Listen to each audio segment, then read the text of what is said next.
Good morning. कल हम पढ़ रहे थे प्रदीप्ति के बारे में।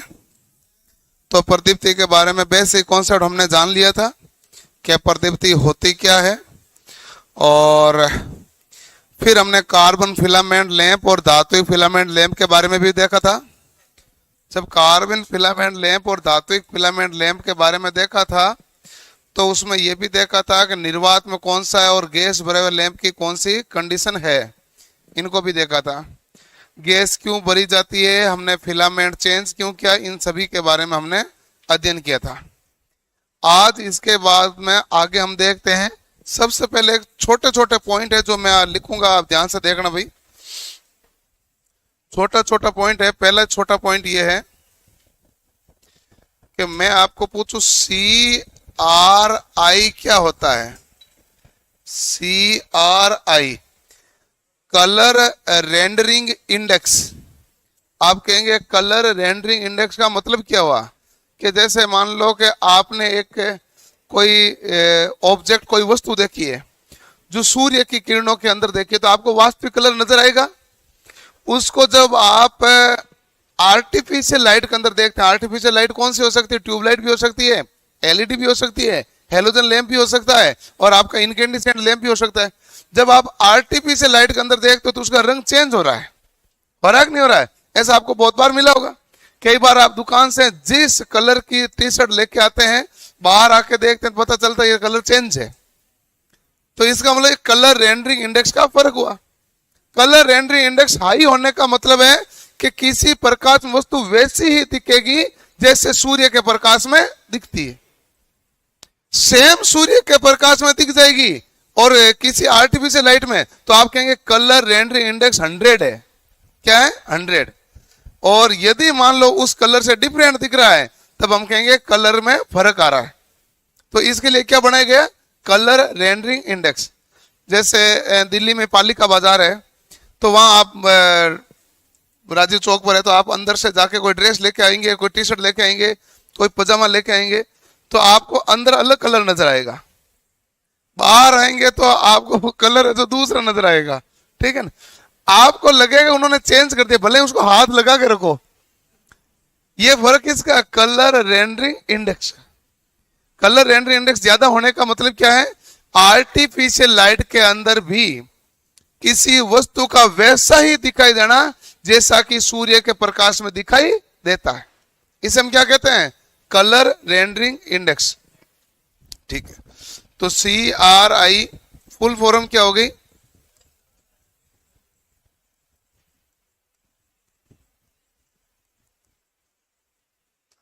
Colour rendering index.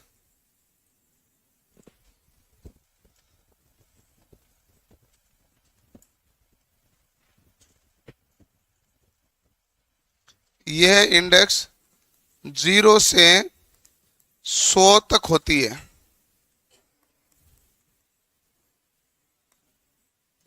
ये इंडेक्स कहां से कहां तक होती है भाई? तो आप कहेंगे 0 से 100 तक। हम लैंपों के वर्गीकरण के बारे में देखेंगे लेकिन उससे पहले बेसिक कॉन्सेप्ट थोड़ा सा देख लेते हैं। हमने कल पढ़ा था, कौन सा लैंप पढ़ा था? इनकेंडिसेंट, उद्दीप्त लैंप पढ़ा ना।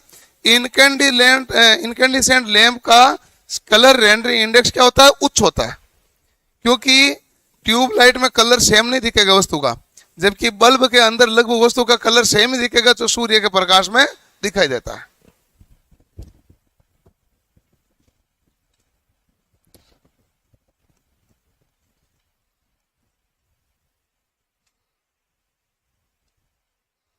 इनकेंडिसेंट लैंप में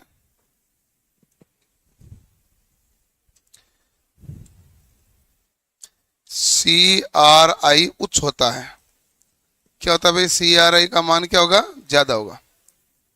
ठीक है, फिलामेंट के बारे में एक और बात पढ़ लो। जब हम फिलामेंट के बारे में देख रहे हैं, यदि हमारे पास वोल्टेज अधिक होगा, जब वोल्टेज ज्यादा होता है तो लैंप के फिलामेंट का जीवन काल क्या होगा? कम, क्योंकि वो बहुत ज्यादा हाई वोल्टेज का गर्म होगा ज्यादा, फिर ज्यादा ठंडा होगा, इस प्रकार क्रिया करने में उसका जीवन काल क्या होता है? घटता है। जब वोल्टेज हाई होता है तो जीवन काल क्या हो जाता है, घटता है, फिलामेंट जीवन काल।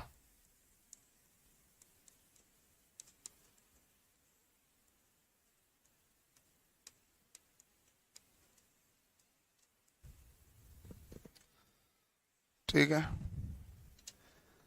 एक हमारे पास प्रदीपन का मापने का उपयंत्र क्या है, बताओ भाई।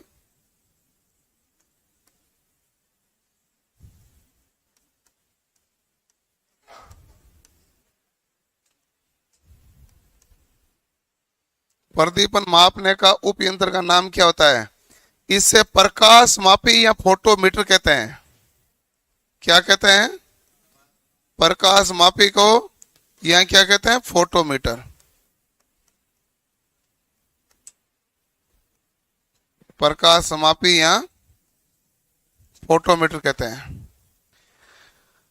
विकिरण मिति में जो विकिरण फ्लक्स होता है उसका मात्रक क्या होता है, वाट। विकिरण फ्लक्स का मात्रक क्या होता है, वाट। विकिरण मिति को कहते हैं रेडियोमेट्री।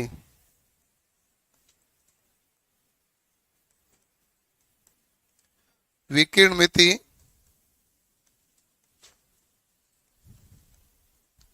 यानी रेडियोमेट्री। विकिरण मिति में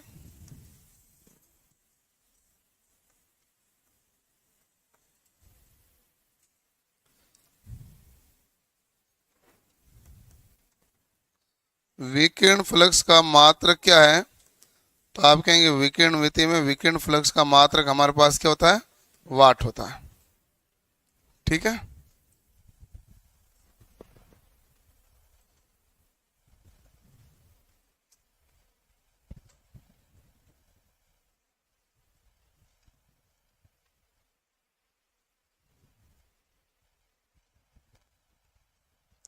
एक और भाई रह गया,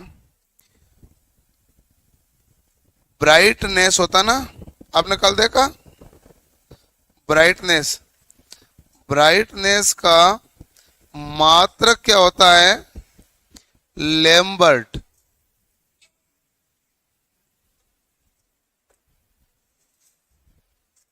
ब्राइटनेस का मात्रक क्या होता है, लैम्बर्ट।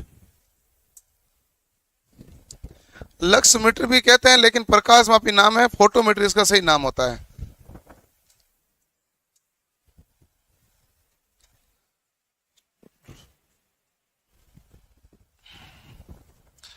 ब्राइटनेस का मात्रक क्या होता है, लैम्बर्ट। जल्दी लिखो भाई।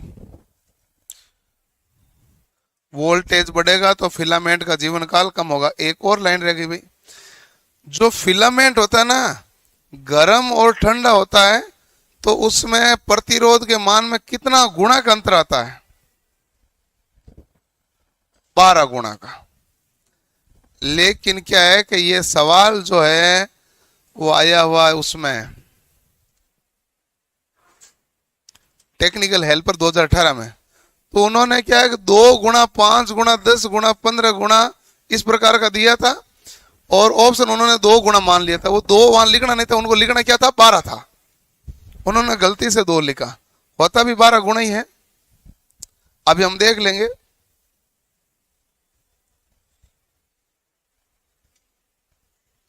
भाई एक तो बल्ब बंद है, बंद है तो बताओ फिलामेंट कैसा होगा, फिलामेंट होगा ठंडा। और थोड़ी देर बाद आपने बल्ब चालू किया, बल्ब क्या होगा, गर्म। गर्म होगा तो फिलामेंट भी क्या होगा, गर्म। अच्छा, बल्ब ऑन हुआ तो फिलामेंट गर्म हुआ, तो कितने डिग्री पर ताप पर कार्य कर रहा है, 2700 डिग्री पर। कितना डिग्री पर कार्य करता है, 2700 पर कार्य कर रहा है।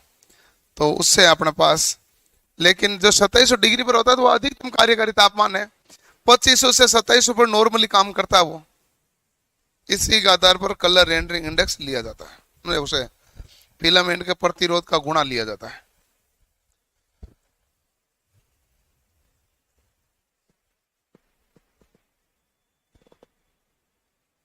लिख लिया, लिखो भाई, अच्छे अच्छे आंकड़े हैं।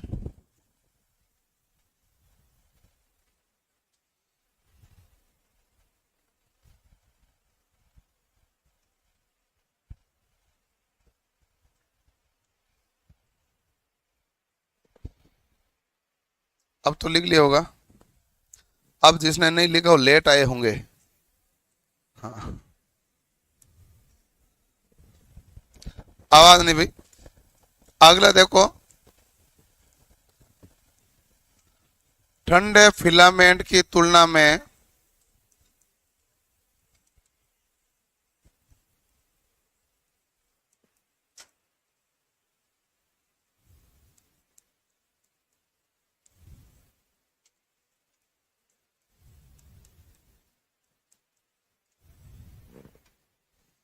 गर्म फिलामेंट का प्रतिरोध कितने गुना होता है भाई?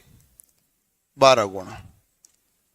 12 गुना के लिए आप ये भी देख लें, टंगस्टन का ताप गुणांक होता कितना है? टंगस्टन का ताप गुणा किसी को मान याद है क्या? 0.0045 प्रति डिग्री सेल्सियस। 1 डिग्री सेल्सियस पर इतना मान बदलेगा तो लगभग 2700 पर कितना गुणा हो जाएगा? 12 गुणा। 2700 से इसको गुणा कर लो, कितने गुणा हो जाएगा? 12 गुणा। मामला सिंपल है ना। 0.0045 को किससे गुणा कर लो? 2700 से, तो लगभग कितना गुणा आ जाएगा? 12 गुणा। तो गर्म ठंडे फिलामेंट की तुलना में गर्म फिलामेंट का प्रतिरोध कितना गुना होता है? 12 गुना। ये आप ध्यान रखना, इसको गड़बड़ मत करना भाई, ठीक है।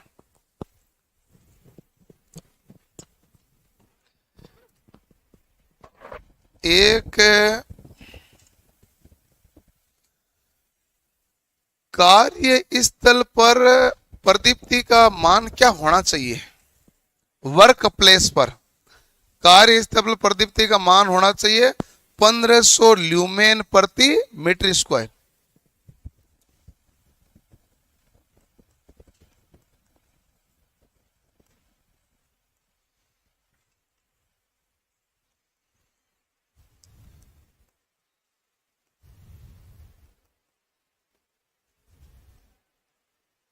पंद्रह सौ ल्यूमेन प्रति मीटर स्क्वायर। रफ कार्य व साधारण कार्य के लिए इसका मान कितना होना चाहिए? तो भी यही मान है।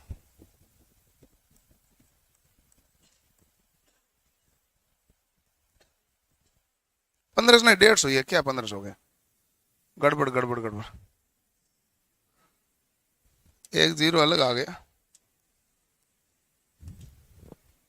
रफ कार्य व साधारण कार्य के लिए तो भी कितना होगा? 150 ल्यूमेन प्रति मीटर स्क्वायर।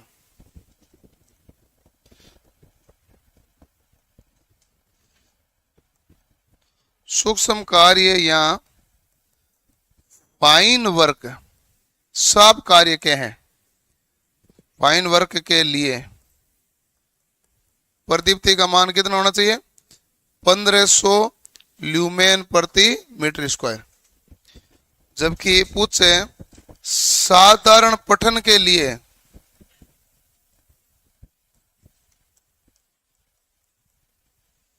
इसका मान कितना होना चाहिए? तो 60 से 100 ल्यूमेन प्रति मीटर स्क्वायर। फाइन वर्क के लिए कई जगह 1000 लिखा जाता है, लेकिन ये सवाल इसरो का है। इसरो के अंदर भी है, इसका उत्तर 1500, उन्होंने शायद 500 माना है, बट उत्तर होता है इसका 1500 है। निमी की किताब खोल लेना, निमी की किताब में लिखा हुआ भी आंकड़ा है 1500। एक्चुअल में क्या है कि 500, 1000, 1500 के बीच फाइन वर्क को घुमा रहे हैं अलग अलग जगह, बट जो निमी का ओरिजिनल आंकड़ा है उसके हिसाब से कितना है? 1500। और इसरो ने जो माना है वो क्या था? 500। वो गड़बड़ है, कहां पर? कहीं हो सकता है, बाकी एग्जैक्ट है निमी का है जो आंकड़ा कितना है? 1500। और ये भी मैंने बताया ना, जेवीएनएल ने 2 गुना माना, होता कितना गुना है? 12 गुना। तो ये दोनों अंडरलाइन कर लेना। मैं एग्जाम के नाम के सहित बता दिया कुछ ने क्या माना, और तो क्या बताऊंगा।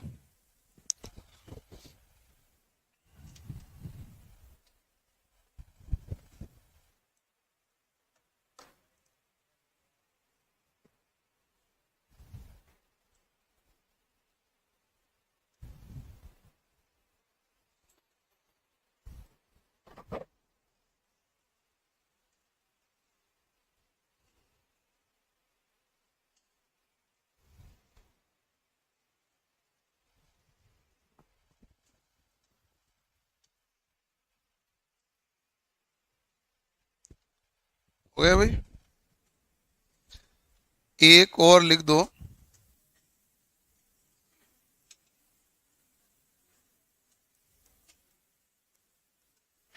सभी समतल सतह पर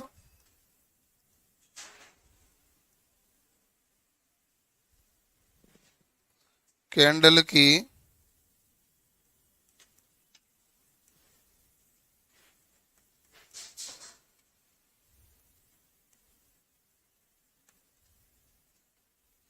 सभी समतल सतह पर कैंडल की औसत शक्ति का मान,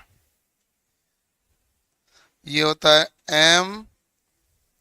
MSCP। M का मतलब होगा मीन, S का मतलब होता है स्पेरिकल,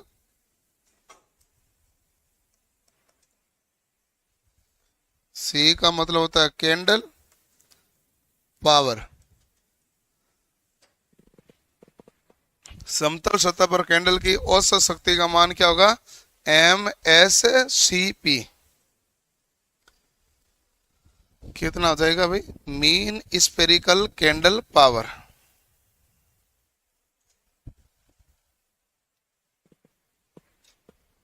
SPH, स्पेरिकल पीएच था ना।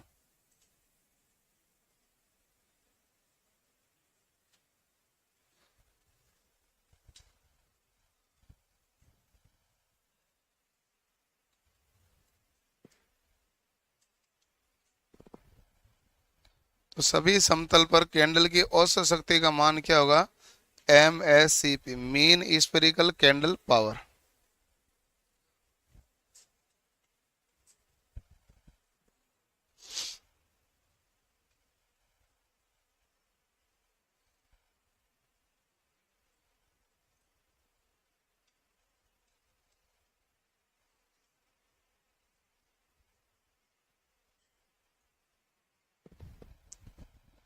ओके, तो ये तो हमारे पास बेसिक है कि लैंप हमारे पास, सॉरी ये बेसिक कंडीशन क्या है। अब हम देखते हैं लैंपों के वर्गीकरण के बारे में।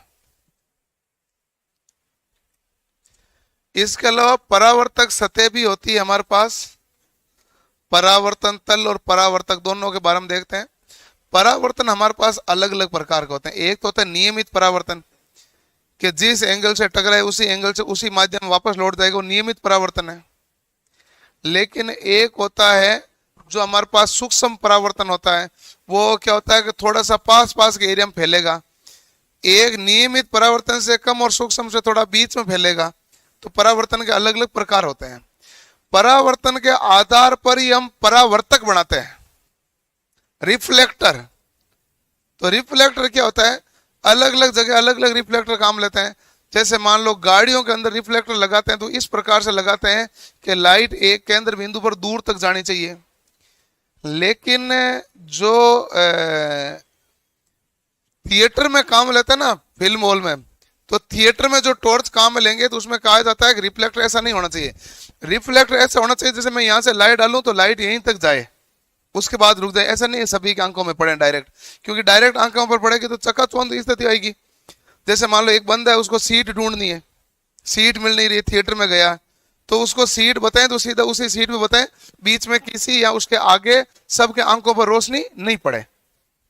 तो इस प्रकार का रिफ्लेक्टर लगाते हैं, इसे स्पॉट लाइट कहते हैं। उस लाइट को क्या कहते हैं? Spot light. तो कुछ लाइट होती है स्पॉट लाइट होती है, कुछ लाइट होती है सॉफ्ट लाइट होती है, और कुछ लाइट होती है जो हार्ड लाइट होगी, कठोर परावर्तक जो कि परवलयकार होगा। तो अलग अलग प्रकार के परावर्तक होते हैं जो हम उपयोग के आधार पर काम में लेते हैं। परावर्तक की महत्वपूर्ण भूमिका होती है कि किसी भी आपके पास प्रकाशिक स्रोत द्वारा जो प्रकाश उत्पन्न हुआ है उसका उपयोग कैसे करना है, इसके लिए महत्वपूर्ण भूमिका किसकी रहेगी? परावर्तक की।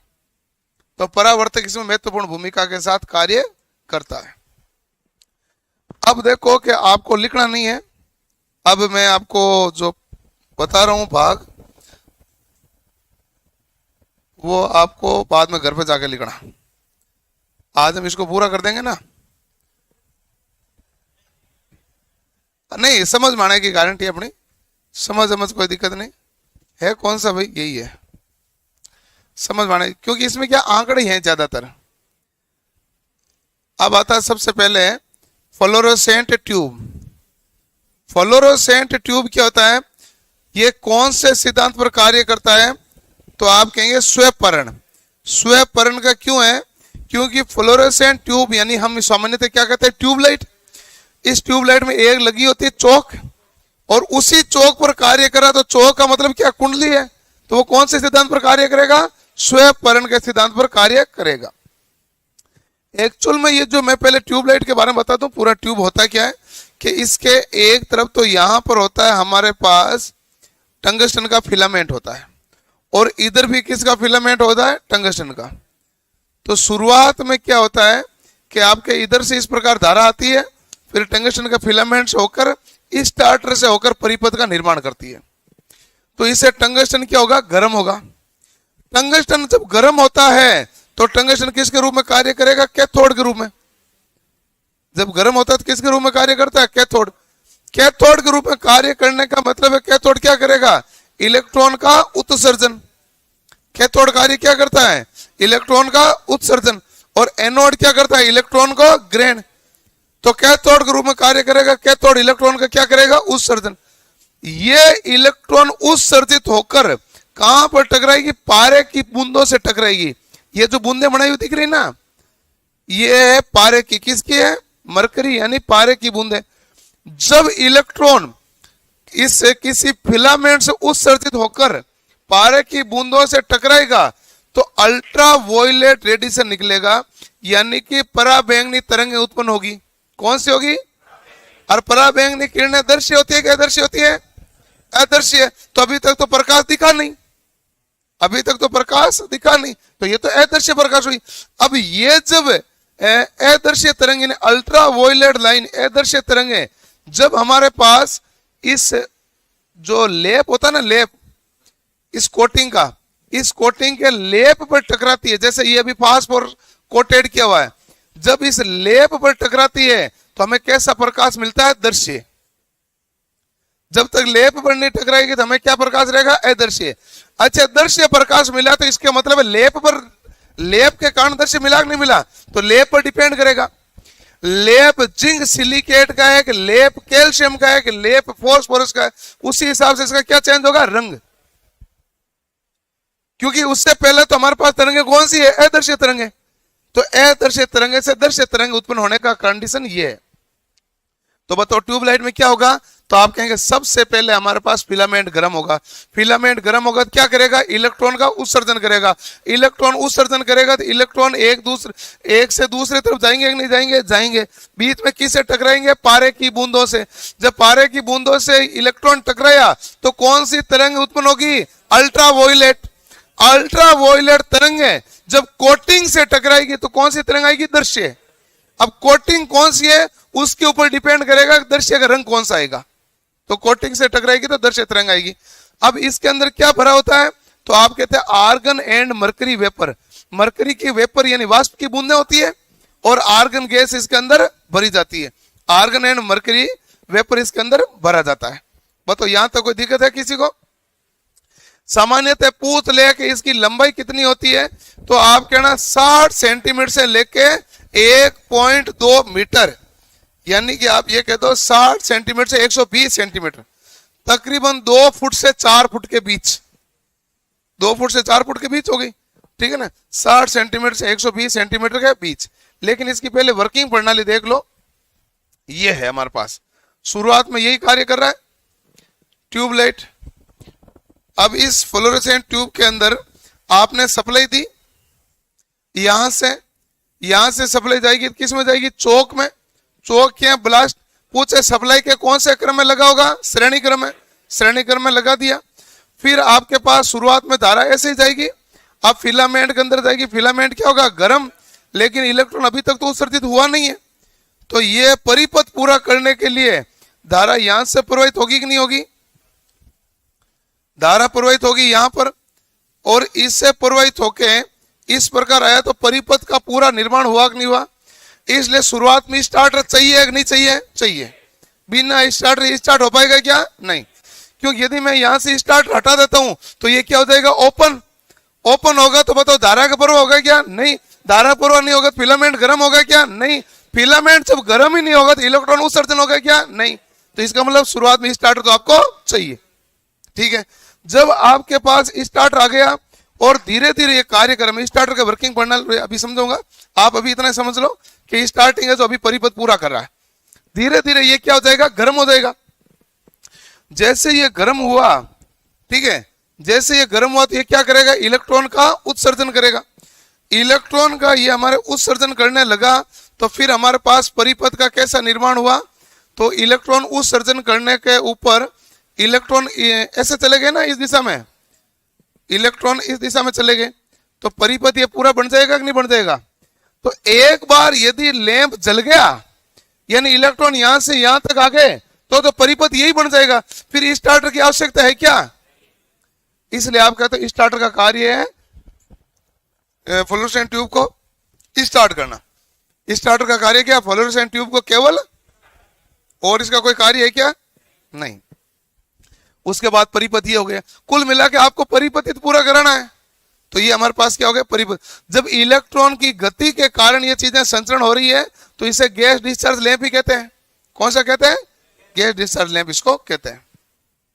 अच्छा, क्योंकि इस पूरी क्रिया के कारण आर्गन गैस की खपत होती है। ओके, अब हमारे पास इसमें अलग अलग है, ये तो मैंने आपको सारा बता भी दिया, देखना है नहीं। इसमें दोनों तरफ टंगस्टन के फिलामेंट होते हैं जो इलेक्ट्रॉन को क्या करते हैं? उत्सर्जित करते हैं। ये उत्सर्जित आयन पारे की बूंदों से टकराते हैं, पराबैंगनी किरणें विसर्जित होती है और पराबैंगनी किरणें फ्लोरोसेंट ट्यूब की कोटिंग से टकराती है तो दृश्य तरंग निकलती है। इस ट्यूब में मरकरी तथा आर्गन गैस भरी जाती है। यदि कोटिंग फॉस्फोरस की है तो रंग कैसा आएगा? सफेद। और जैसे जैसे अलग अलग कोटिंग होगी उसी हिसाब से अलग अलग रंग आएगा। अब इसमें हमारे पास नाम आया एक स्टार्टर। स्टार्टर दिख रहा है आपको? आप देखो ये चीजें समझोगे तो ही पता चलेगा, नहीं तो क्या है कि याद रहनी नहीं है ना, ये डायग्राम से थोड़ी सी ध्यान रह जाएगी। अब यहां पर आपके पास पट्टिका लगाई हुई है, आप कहते हैं एक पट्टी तो है ये और एक भाग है ये, हो गया। इनके समांतर क्रम में क्या लगा हुआ है? संधारित्र। संधारित्र। जैसे ही हमारे पास ये धारा का प्रवाह होने लगता है तो कैपेसिटर चार्ज हो जाता है। कैपेसिटर क्या हो जाता है? चार्ज। कैपेसिटर चार्ज होने से यहां पर क्या होगा भाई? हीट जनरेट होगा। हीट जनरेट होने से पत्तियां क्या होगी भाई? मुड़ेगी, और पत्तियां मुड़ेगी तो ये कनेक्शन क्या हो जाएगा? जुड़ जाएगा। जैसे कनेक्शन जुड़ा कैपेसिटर शॉर्ट सर्किट हो गया। देख लो, जैसे कनेक्शन जुड़ा कैपेसिटर क्या हो गया? शॉर्ट हो गया। कैपेसिटर शॉर्ट हो गया तो इसका मतलब है कि अब हमारे पास ये कैपेसिटर कार्य नहीं कर रहा। कैपेसिटर कार्य नहीं कर रहा तो यहां का वोल्टेज क्या हो रहा? डाउन। और यहां का वोल्टेज डाउन हो रहा तो पत्तियां वापस क्या हो रही है? अलग हो गई। अलग। जब पत्तियां अलग हो गई तो कैपेसिटर वापस क्या होगा? चार्ज। वापस चार्ज होगा तो पत्तियां वापस क्या होगी? जुड़ेगी। ये इसी प्रकार की क्रिया करेगी। तो ये इसी प्रकार की क्रिया करती है। कौन सी? स्टार्टर के अंदर की पत्तियां। इसमें गैस कौन सी भरी जाती है? हीलियम। हीलियम क्यों भरते हैं? क्योंकि ठंडी गैस है, निष्क्रिय गैस है, तो जल्दी से पत्तियों को ठंडा कर देती है। जैसे शॉर्ट सर्किट होता है ना भाई, गर्म होती है तो पत्तियां जुड़ती है, शॉर्ट सर्किट होने पर ये दोनों क्या कर देगी? तुरंत अलग कर देगी। शॉर्ट सर्किट होने पर क्या कर देगी? अलग। ठीक है। अब जैसे हमारे पास ये परिपथ इधर से चल रहा है तब तक ये इसी प्रकार क्रिया चलेगा और तब तक फिलामेंट क्या होगा? गर्म। और फिलामेंट गर्म हो गए, इलेक्ट्रॉन का उत्सर्जन हो जाएगा। उसके बाद इधर कोई धारा आएगी और कोई बात, इसका कोई मामला ही नहीं है। फिर भले आप चाहो तो स्टार्टर को बाहर निकाल लो, यही होता है। आपने कभी स्टार्टर का कम ही काम में लिया, आजकल की ट्यूबलाइट है वो आ गई है। पहले वाली देखो स्टार्टर वाली थी, और यदि आप कोई हॉस्टल में रहे हुए हो तो हॉस्टल में क्या है कि स्टार्टर गायब हो जाते थे। एक रूम में 2 सीटिंग होती थी या तो एक सीटिंग होती थी, हॉस्टल के रूम में से होते थे, उसमें ट्यूबलाइट के स्टार्टर गायब हो जाते थे। तो ट्यूबलाइट खुद की स्टार्ट करने के लिए पड़ोसी के स्टार्टर लाना पड़ता था। और यहाँ तो स्टार्ट लो, या फिर क्या है कि दोनों तार है पास पास निकाल के रख देते थे। फिर कहते हैं कि इनको टच किया, जुड़ा, ऑन हो गया, ठीक है बंद कर दो। ऐसे करना पड़ता है क्योंकि स्टार्टर आपका स्टार्टर सही है, लेकिन आपका कोई दोस्त का खराब हो गया तो ले गया, खरीद कर तो लाएगा नहीं वो। तो इस स्टार्टर की काफी, आजकल तो एलईडी लाइट आ गई, तो इस स्टार्टर की इतनी मामला है नहीं। तो ये स्टार्टर है। कौन सी पत्तियां होती है? द्विधात्विक। सबसे पहले ही मामला, द्विधातु क्यों काम लेते हो? एक ही धातु ले लो ना, तांबा ही ले लो, कॉपर, दो धातु क्यों लेते हो? इसका कारण है कि दो धातुओं इसलिए लेते हैं कि उनका रेखीय प्रसार गुणांक अलग अलग होना चाहिए, यानी कि एक तो स्थिर रहे, एक गर्म होने पर मुड़े। ये कह रहा दोनों ही मुड़ेगी, साथ में जुड़ी हुई आएगी, साथ में आ जाएगी, तो इसलिए कह रहे एक तो स्थिर है लेकिन मुड़े क्या है? एक। इसलिए द्विधात्विक पत्तियां काम लेते हैं। कहां लेते हैं? थर्मोस्टेट में क्या लेते हैं? द्विधात्विक पत्तियां। थर्मोकपल में क्या लेते हैं? द्विधात्विक पत्तियां। स्टार्टर में क्या लेते हैं? द्विधात्विक पत्तियां। सबका लॉजिक क्या है? रेखीय प्रसार गुणांक भिन्न भिन्न होना चाहिए, इसलिए लेते हैं। पत्तियों के समांतर में एक कैपेसिटर होता है जो कि कौन सा वोल्टेज प्रदान करता है? High voltage. इसके अंदर हीलियम गैस भरी जाती है जो पत्तियों को ठंडा करने के लिए काम में ली जाती है। उच्च वोल्टेज कण हीलियम गैस के कण क्या हो जाते हैं? आयनित, और इससे पत्तियां क्या हो जाएगी? चिपक जाएगी गर्म होकर, और शॉर्ट सर्किट होने पर इनमें वोल्टेज क्या हो जाएगा? जीरो। हीलियम गैस उसे ठंडा करेगी और दोनों पत्तियां क्या हो जाएगी? अलग अलग। तो इस स्टार्टर का कार्य केवल क्या है? स्टार्ट करना। इसके बाद माता हमारे पास चौक कह दो या बैलास्ट कह दो या कुंडली कह दो। चौक का कार्य होता है, एक तो होता है भाई धारा को नियंत्रित करना भी कार्य है, और एक है उच्च वोल्टेज प्रदान करती है प्रारंभ में। प्रारंभ में हमेशा क्या करेगी? बूस्ट करेगी। प्रारंभ में वोल्टेज क्या प्रदान करेगी? ज्यादा, ताकि इलेक्ट्रॉन इधर से उधर चले जाए। तो प्रारंभ में उच्च वोल्टेज प्रदान करती है, आयनीकरण की क्रिया के पश्चात सामान्य वोल्टेज प्रदान करती है। साथ में ध्यान रखना, चौक रनिंग के समय धारा को नियंत्रित करने का भी काम करती है। चौक रनिंग के समय क्या करती है? धारा नियंत्रित।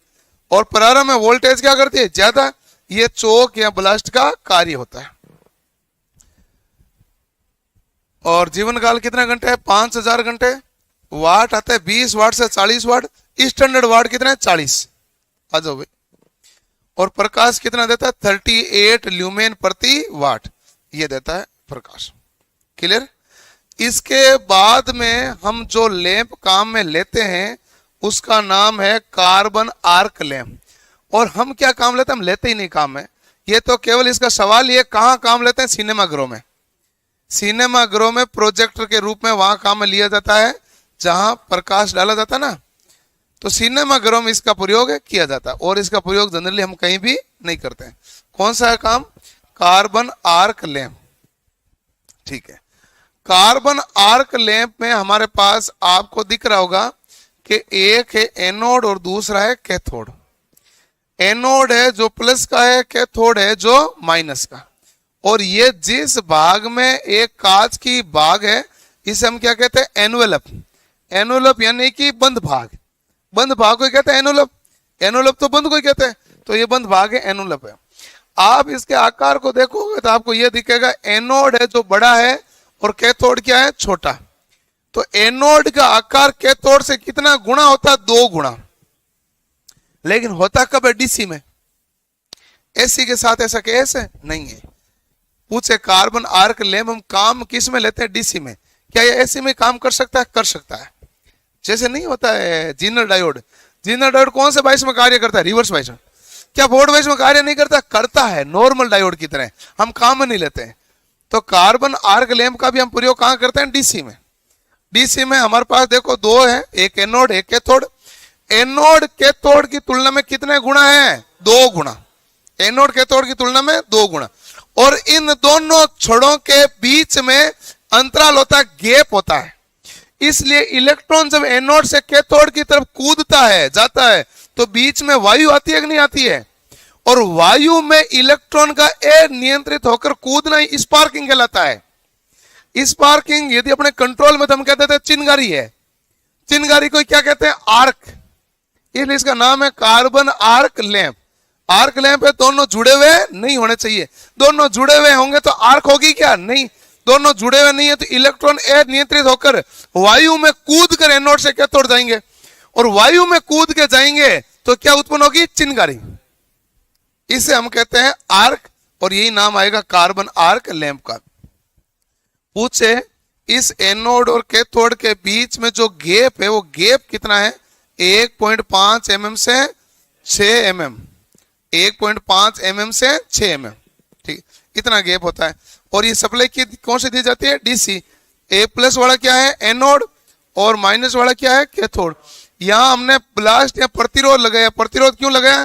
कि इसमें प्रवाहित होने वाली धारा को क्या करें? नियंत्रित। और इसका उपयोग कहाँ लेते हैं? सिनेमा प्रोजेक्ट में। ये सवाल सबसे ज्यादा आया है, बाकी चीजें पूछी नहीं पूछी। कार्बन आर्क लैंप का प्रयोग कहाँ करते हैं? सिनेमा प्रोजेक्ट में। ये कौन सी सप्लाई देते हैं? डीसी, ठीक है। अब डीसी सप्लाई देंगे तो हमारे पास कैसे कैसे चिनगारी उत्पन्न होगी, कितनी होगी? तो आप कहेंगे जब हम इसको डीसी सप्लाई देंगे तो ये कुछ तो उत्पन्न करेगा प्रकाश, और बाकी क्या उत्पन्न हो जाएगी? चिनगारी, ठीक है ना। कुछ उत्पन्न करेगा प्रकाश, बाकी करेगा चिनगारी। चिनगारी को इंग्लिश में क्या कहते हैं? आर्क। और आपको आर्क का मतलब होता है चिनगारी। आपको सवाल परीक्षा में गट्टिया पूछा जाता है, आर्क को लिखते हैं वो चाप। अरे चाप काटते हैं ना, चाप, उसकी इंग्लिश क्या है? आर्क। फिर वो आपसे पूछते क्या है? बताइए चाप का शक्ति गुणांक क्या है? ये पूछा हुआ सवाल पड़ा है, कॉपी चेक कर लो, रामबाण बुक खोल लो। क्या पूछा है? चाप का शक्ति गुणांक। अब बंदा सोचे चाप का शक्ति गुणांक क्या? चाप से तो परिधि बना ले। चाप का शक्ति गुणांक पूछा है तो चाप, ये इसका चाप का इंग्लिश क्या होगा? आर्क। और आर्क की हिंदी चिनगारी है, तो चिनगारी को बदलता हुआ चाप ले आया। ये गूगल ट्रांसलेट का कमाल है। आप इसको क्या समझे? चिनगारी।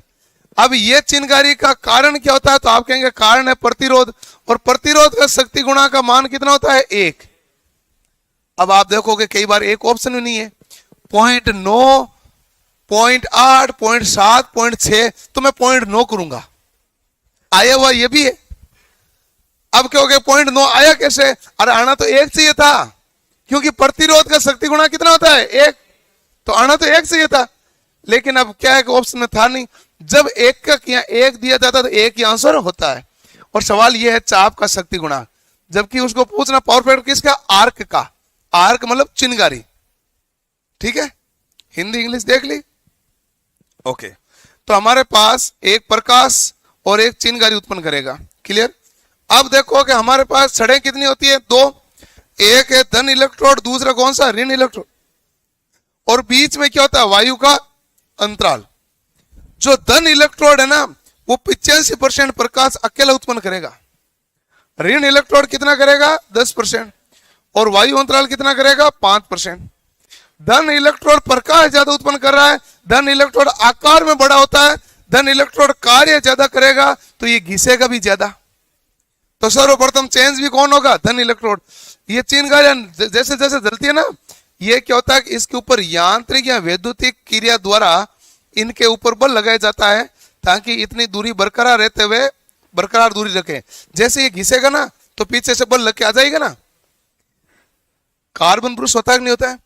कम्यूटेटर के ऊपर लगाते हो, जैसे जैसे घिसता है पीछे यांत्रिक स्प्रिंग के द्वारा और बल लगता रहता है ना, जिसे दाब बना रहता है और ये कार्य करता रहता है।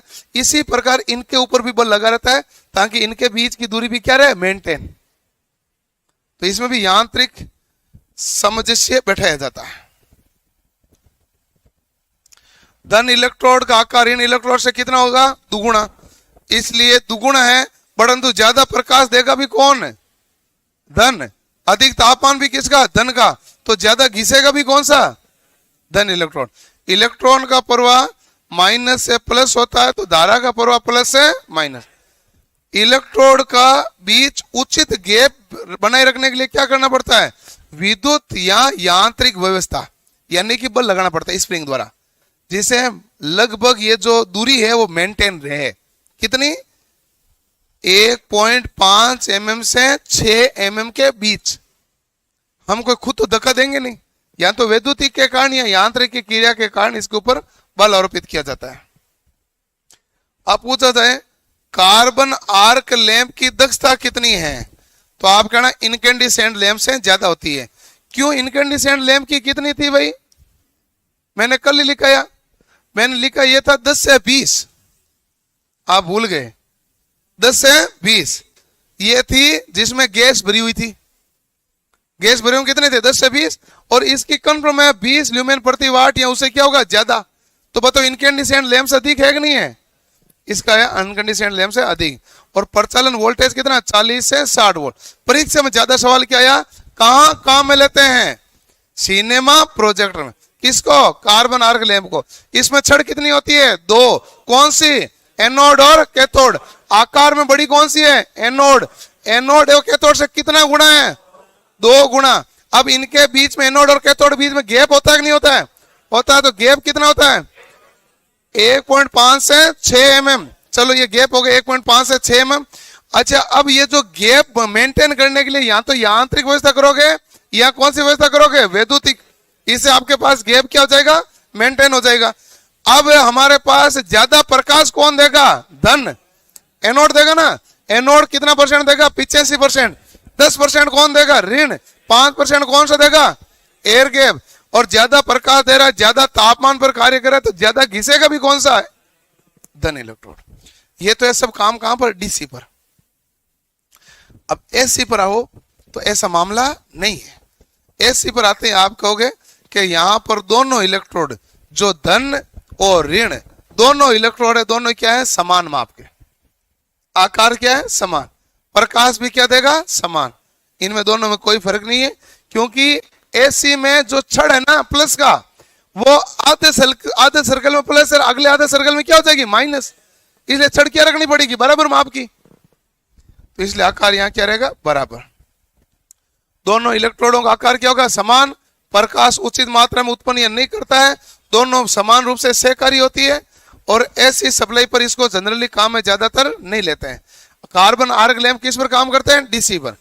पूछ लें कि कार्बन आर्क लैंप एसी पर कार्य करें तो कौन सी छड़ का आकार बड़ा होगा, तो आप कहेंगे एक समान। सवाल इतना ही बनता है। बाकी पूछे कार्बन आर्क लैंप कहां काम लेते हैं, तो डीसी पर। कहां उपयोग लिया जाता है, सिनेमा प्रोजेक्टर के रूप में, वहां है ना। किसान टॉर्च में कार्बन आर्क लैंप कहां लेते हैं, है? किसान टॉर्च में क्यों लेंगे कार्बन आर्क लैंप। अगला है हमारे पास gas discharge lamp. Gas discharge lamp वैसे तो अलग अलग भागों में बांटा जाता है, लेकिन यहां मुख्यतः 2 भागों में बांटा गया है। एक होता है हॉट फिलामेंट, एक होता है कोल्ड। तो हॉट के कोल्ड कैथोड लैंप और हॉट कैथोड लैंप। अब देखो कि आपने ट्यूबलाइट के बारे में पढ़ा ना, ट्यूबलाइट कौन सी थी, फ्लोरोसेंट ट्यूब। और ये कौन सा लैंप था, हॉट कैथोड। इसलिए यहां पर हमारे पास ट्यूबलाइट के अंदर जो टंगस्टन का फिलामेंट था कि नहीं था, था। गर्म हुआ कि नहीं हुआ, हुआ। तो कार्य करने पर ट्यूबलाइट भी गर्म होती है कि नहीं होती है, होती है। ये जो गर्म होता है वो है हमारे पास हॉट कैथोड लैंप। ये हमारे पास fluorescent tube low pressure mercury vapour है, और एक है मीडियम प्रेशर या high pressure mercury vapour lamp होता है। ये भी कौन सा आता है, हॉट कैथोड। लेकिन जो हमारे पास नियोन लैंप है, नियोन साइन ट्यूब है, या सोडियम वेपर लैंप है, ये हमारे पास कौन सा कैथोड आता है, कोल्ड कैथोड। इसमें कैथोड इलेक्ट्रॉन का उत्सर्जन करने का कार्य नहीं करता। इसमें कैथोड इलेक्ट्रॉन उत्सर्जन का कार्य करने का काम नहीं करेंगे, ठीक है। ओके, अब हमारे पास देखो नियोन लैंप। नियोन लैंप के बारे में पहले ये देख लो, नियोन लैंप काम में कहां लेते हैं, ऐसे तो याद रहेंगे नहीं, बहुत सारे लैंप पढ़ोगे ना भी। नियोन लैंप हम काम में लेते हैं, एक तो अपने पास टेस्टर होता है ना, उसमें जो लैंप होता है कौन सा होता है, नियोन। एक घर में जो वायरिंग करते हैं, वायरिंग करते समय आपको क्या है कि आप मान लो इलेक्ट्रिशियन है, तो आपको पॉइंट एक्स्ट्रा लगाना है, तो आप उसको कहते हैं कि एक मैं और लगा देता हूं आपके इंडिकेटर। वो आधा पॉइंट जुड़ता है, वायरिंग करते हैं उनको पता है, वो पॉइंट के हिसाब से रेट लेते हैं ना। वायरिंग आप में से कईयों ने की होगी घरों में, किसी ने नहीं की, आपने की। तो इसका रेट खर्च कैसे होता है, मेरे हिसाब से सॉकेट का 1.5 पॉइंट होता है, और इसका नियोन लैंप का होता है आधा पॉइंट, बाकी सब है स्विच का 1-1 पॉइंट जुड़ता है, यही है ना। तो यही रूल होता है। तो वो एक नियॉन लगाते थे कि एक और लगा लेते हैं नियॉन। ठीक है, आप घर में जब ये एंट्री करते हैं, क्योंकि आपने ज्यादातर ने काम किया तो गांव में किया होगा, शहर में क्या है कि बाद में एक्सपोर्ट होने के बाद में शहर में टेंडर मिलता है, ऐसे मिलता नहीं ना। वो कहता है कि घर का मामला गड़बड़ क्यों करूं। गांव में आपको जाते हैं, आपको क्या टैलेंट बहुत चाहिए होता है गांव में। सबसे पहले तो आपको जाते हैं, घर में जाते कहते हैं कि भाई इसमें मुझे और कुछ नहीं चाहिए, एक चाहिए पंखा और एक चाहिए लाइट। अब आप कहेंगे यार इतनी माथा फोड़ी करूंगा, पॉइंट तो 2 ही हुआ। फिर आप उनको है ना बहुत सारे पॉइंट तरीके बताते हैं, इधर ये लगा देना, इधर वो लगा देना, इधर वो लगा देना, फिर आप 8-10 पॉइंट करके निकलते हैं। ये आपको टैलेंट चाहिए होता है, जबकि उनकी खुद की तरफ से डिमांड इतनी होती है ना, एक लगाना पंखा और एक लगानी लाइट, बात खत्म। तो चार्जर वाला वो कहेंगे सॉकेट में लगा देंगे साथ में। बाकी आपको लगाना होता है सीलिंग रोज लगाओ, ट्यूबलाइट का अलग पॉइंट छोड़ो, बल्ब का और अलग छोड़ो। क्या नहीं, इधर देखो कि मैं है ना अंकल जी आपके कर देता हूँ, कल को आपको सजावटी लाइट लगानी तो लगा देना, इधर नहीं लगानी तो पड़ा है, आपको क्या दिक्कत है, ऐसा करना पड़ता है ना। तो ये यही करना पड़ता है भाई। तो नियॉन लैंप एक तो लेते हैं वहां इंडिकेटर रूम में, और एक नियॉन लेते हैं आप टेस्ट में। तो आपको पता चल गया नियॉन लैंप कर लेते कहां है। अच्छा, जो नियॉन लैंप जगह मैंने बताई वो वाट खपत ज्यादा करेगा कम करेगा? कम करेगा। कितनी वाट खपत? 0.5 वाट। कितनी वाट करेगा? 0.5 वाट, बहुत ही कम वाट खपत। इलेक्ट्रोड जो है हमारे पास, इसमें या तो सीधे होंगे या कुंडली नुमा होंगे, 2 इलेक्ट्रोड होते हैं। ठीक है, ये कहां काम लेते हैं? इंडिकेटर रूम में, पेंसिल टेस्ट यानी फेस टेस्ट में भी काम लिए जाते हैं, और टेस्टिंग लैंप में भी काम में लिए जाते हैं। डीसी पर 150 वोल्ट पे प्रचलन होता है, एसी पर 110 में ही हो जाता है। 2 इलेक्ट्रोड के बीच प्रतिरोध कितना होता है? 2000 ओम। उच्च वोल्टेज पर धारा को नियंत्रित करने के लिए प्रतिरोध का मान क्या रखना पड़ता है? ज्यादा। और प्रतिरोध भी कौन से काम लेते हैं? कार्बन या मेटेलिक। और आप जो फेज टेस्ट लेते हैं ना काम में, फेज टेस्टर में तो आपने ये देखा होगा कार्बन प्रतिरोधक का मान होता है 1 मेगा ओम। फेज टेस्टर में तो आपने ये भी देखा होगा उसमें धारा प्रवाहित होगी 300 माइक्रो एम्पियर। 300 माइक्रो एम्पियर तक धारा प्रवाहित होती है ना। फेज टेस्टर में आपने ये भी देखा वो 250 वोल्ट तक प्रचालन करता है, ये करता है ना। और खपत कितनी करता है? 0.5 वाट की। ओके, तो 110 वोल्ट एसी, 150 वोल्ट डीसी पर 0.5 वोल्ट की क्षमता होती है। 2 इलेक्ट्रॉन बीच प्रतिरोध क्या होता है? मान ज्यादा होता है। ये 2000 ओम किया है या 1 मेगा ओम तक करते हैं। इसका रंग कैसा आता है? लालिमा। लालिमा रेडिस। रेडिस क्या होता है? लाल पीलापन युक्त। लाल पीलापन होता है तो वो क्या कहलाता है? रेडिस। अब ये तो था नियॉन लैंप। नियॉन लैंप में तो तनाव है ही नहीं। पर आपको कहाँ याद रखना है कि नियॉन लैंप कहाँ में कहाँ लेते हैं? नियॉन टेस्टर में। नियॉन टेस्टर किसका नाम है? फेज टेस्टर का। उसको और क्या कहते हैं? Pencil tester. तो उसमें वाट क्षमता कम होगी कि नहीं होगी? कितनी है? 0.5 वाट। ऐसे याद रहेगा। या फिर और कहां काम लेंगे? तो आप कहेंगे हम सॉकेट या स्विच के साथ इंडिकेटर रूप में, वहां पर लेते ना कि भाई लाइट आएगी तो पता चल जाएगा। तो वहां भी वाट खपत क्या होनी चाहिए? कम। ये लैंप कौन सा है? Neon lamp. पत्तियां कितनी है? 2, या तो सीधी है या मुड़ी हुई है। लेकिन एक नियॉन साइन ट्यूब होता है, वो अलग है। नियॉन लैंप अलग है। नियॉन साइन ट्यूब है ना, वो ऐसा है कि आप देखते हैं कि दुकान के बाहर नाम लिखा हुआ है नीचे, जैसे बावर्ची, तो उन्होंने एक एलईडी लाइट लगाई, ठीक है ना। हमने थोड़े दिन पहले वहां लगाई कोटलिए एक लाइट लगाई, तो वो है neon sign tube. Neon sign tube क्या होती है? होर्डिंग है, प्रचार के लिए काम में ली जाती है कि रात को कोई निकले तो भी दिख जाए इधर है। तो क्या ढंग का काम करते हैं उनको लिखना पड़ता है, नहीं तो ठेके वाले तो इतने लिखते हैं दुकान इधर है, वो कुछ नहीं लिखते हैं। मैंने बहुत जगह से पढ़ा, हाईवे पर आप ऐसे जाओ गाड़ी चलाओ, आपको कुछ नहीं लिखेगा, कोई शराब ठंडी बियर कुछ नहीं लिखेगा, वो लिखेगा दुकान इधर है, और उधर बहुत लोग जाएंगे। ऐसे लिखा हुआ ना, ऐसे रियलिटी में लिखा हुआ बहुत जगह, तो और कुछ लिखने की जरूरत नहीं है। बाकियों को सब कुछ लिखना पड़ता पूरा, उनको नहीं लिखना पड़ता, उनको इतना ही लिखना पड़ता दुकान इधर है। ये तो हाईवे पर, गांव की रोडों पर बहुत सारे मिल जाएगा। पहले तो क्या है कि ये ठेके हाईवे पे होते थे ना, बाद में गवर्नमेंट ने कहा कि भाई ये 500 मीटर अंदर होने चाहिए। तो कई जनों ने क्या है कि 500 मीटर अंदर करने के चक्कर में ना एक जगह आई, वहां थोड़ा सा अंदर किया, लेकिन उसका रास्ते ऐसे घुमाया ये 500 मीटर। उसने कहा खेत मेरा यहीं तक है, आगे मेरा खेत नहीं है। ऐसे घुमाया हुआ है। तो गवर्नमेंट का रूल आ गया था ऐसा कुछ 500 मीटर या 200 मीटर का, तो उनको ऐसा करना पड़ा। तो दुकानें चली गई अंदर। अब अंदर लोगों को पता चलना चाहिए ना, इसलिए उन्होंने एक होर्डिंग लिख दिया, दुकान इधर है। नहीं तो पहले लिखना जरूरत नहीं पड़ती थी, पहले तो हाईवे पे ही दुकान होती थी। अगला है नियॉन साइन लैंप या नियॉन साइन ट्यूब।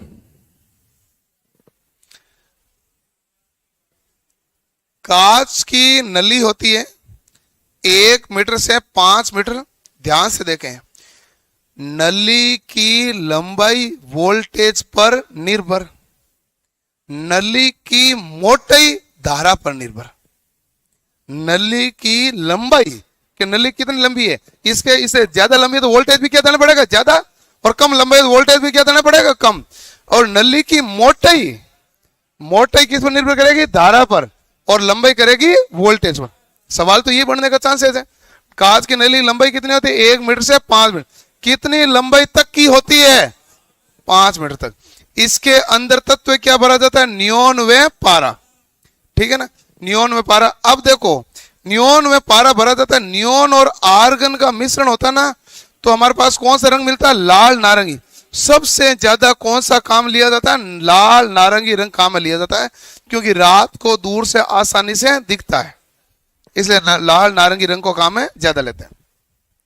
इसका व्यास कितना होता है, 10 mm से 20 mm। व्यास किस पर निर्भर करेगा, धारा पर, धारा पर। अब देखो कि जब इसको आप संचालित करोगे तो आपको स्टेप अप ट्रांसफॉर्मर की आवश्यकता होती है। स्टेप अप ट्रांसफॉर्मर क्या करेगा, वोल्टेज को बढ़ाएगा, वोल्टेज को बढ़ाएगा, यानी कि इसमें वोल्टेज का मान क्या होगा, तो आप कहेंगे वोल्टेज का मान 2000 से 15000 है।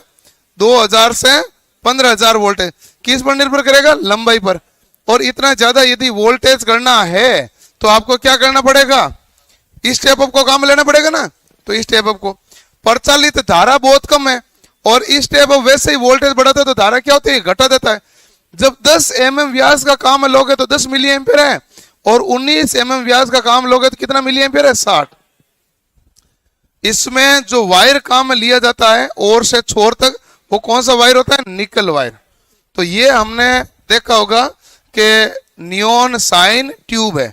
नियॉन साइन ट्यूब कहाँ काम लेते हैं, प्रचार के लिए, होल्डिंग के लिए इसको काम में लिया जाता है, जिससे ये दूर से आसानी से दिख जाए। क्लियर। आप बताओ कि इसकी लंबाई किस पर निर्भर करेगी, वोल्टेज पर। मोटाई किस पर निर्भर करेगी, धारा पर। ठीक है। अब देखो कि इसकी नियॉन साइन ट्यूब की लंबाई होती कितनी है, 1 मीटर से 5 मीटर। इसकी लंबाई कितनी होगी, 1 मीटर से 5 मीटर तक इसकी लंबाई होगी। अब आप देखोगे तो हर एक अक्षर अलग अलग लिखा जाता है ना, तो अक्षर के हिसाब से इनका तय होता है कि इसमें कितने आपके नियॉन का, निकल का, कॉपर लगेगा वायर, और नली ट्यूब की मोटाई कितनी होगी, उसके आधार पर यह डिसाइडेड होती है। 10 मिली एम्पियर की धारा प्रवाहित तब होगी जब उसका व्यास 10 mm है। जब व्यास 19 mm है तो धारा होगी 60 मिली एम्पियर। ये ध्यान रखना, ठीक है। तो होल्डिंग वगैरह में काम में लेते हैं। इसके इलेक्ट्रोड का नाम क्या है, पायरेक्ट इलेक्ट्रोड और कैप्ड। आकार कैसा होता है, बेलनाकार।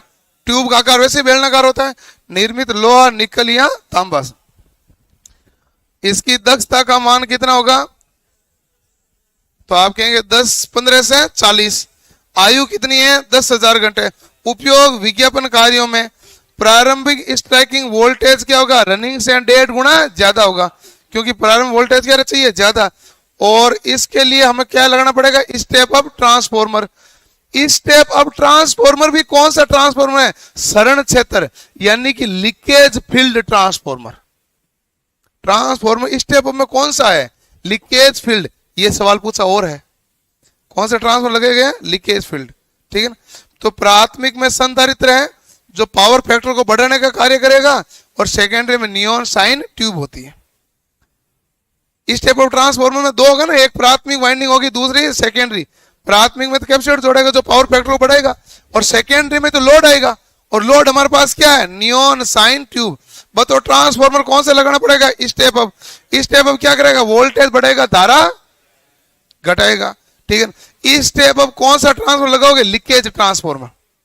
कौन सा ट्रांसफॉर्मर लगाया जाता है, लीकेज। ये आपको ध्यान रखना है। अगला आपके पास लैंप है, हेलोजन लैंप, ठीक है। आजकल हेलोजन लैंप का प्रयोग कम करने लगे। हेलोजन लैंप की जगह आजकल हेलाइड लैंप लेने लगे। पहले हेलोजन लैंप का प्रयोग क्या होता था, ज्यादा। आप जानते हो कि हेलोजन लैंप को आप जलाओगे तो केवल प्रकाश ही नहीं देगा, गर्मी भी बहुत करेगा, हीट भी बहुत देता है। हम चाहते हैं इतनी हीट वगैरह ना हो, इसलिए हम आजकल बीच में मध्य मार्ग अपनाने लगे, जो कहलाता है हेलाइड। हेलाइड लैंप को काम में लेने लगे, ठीक है।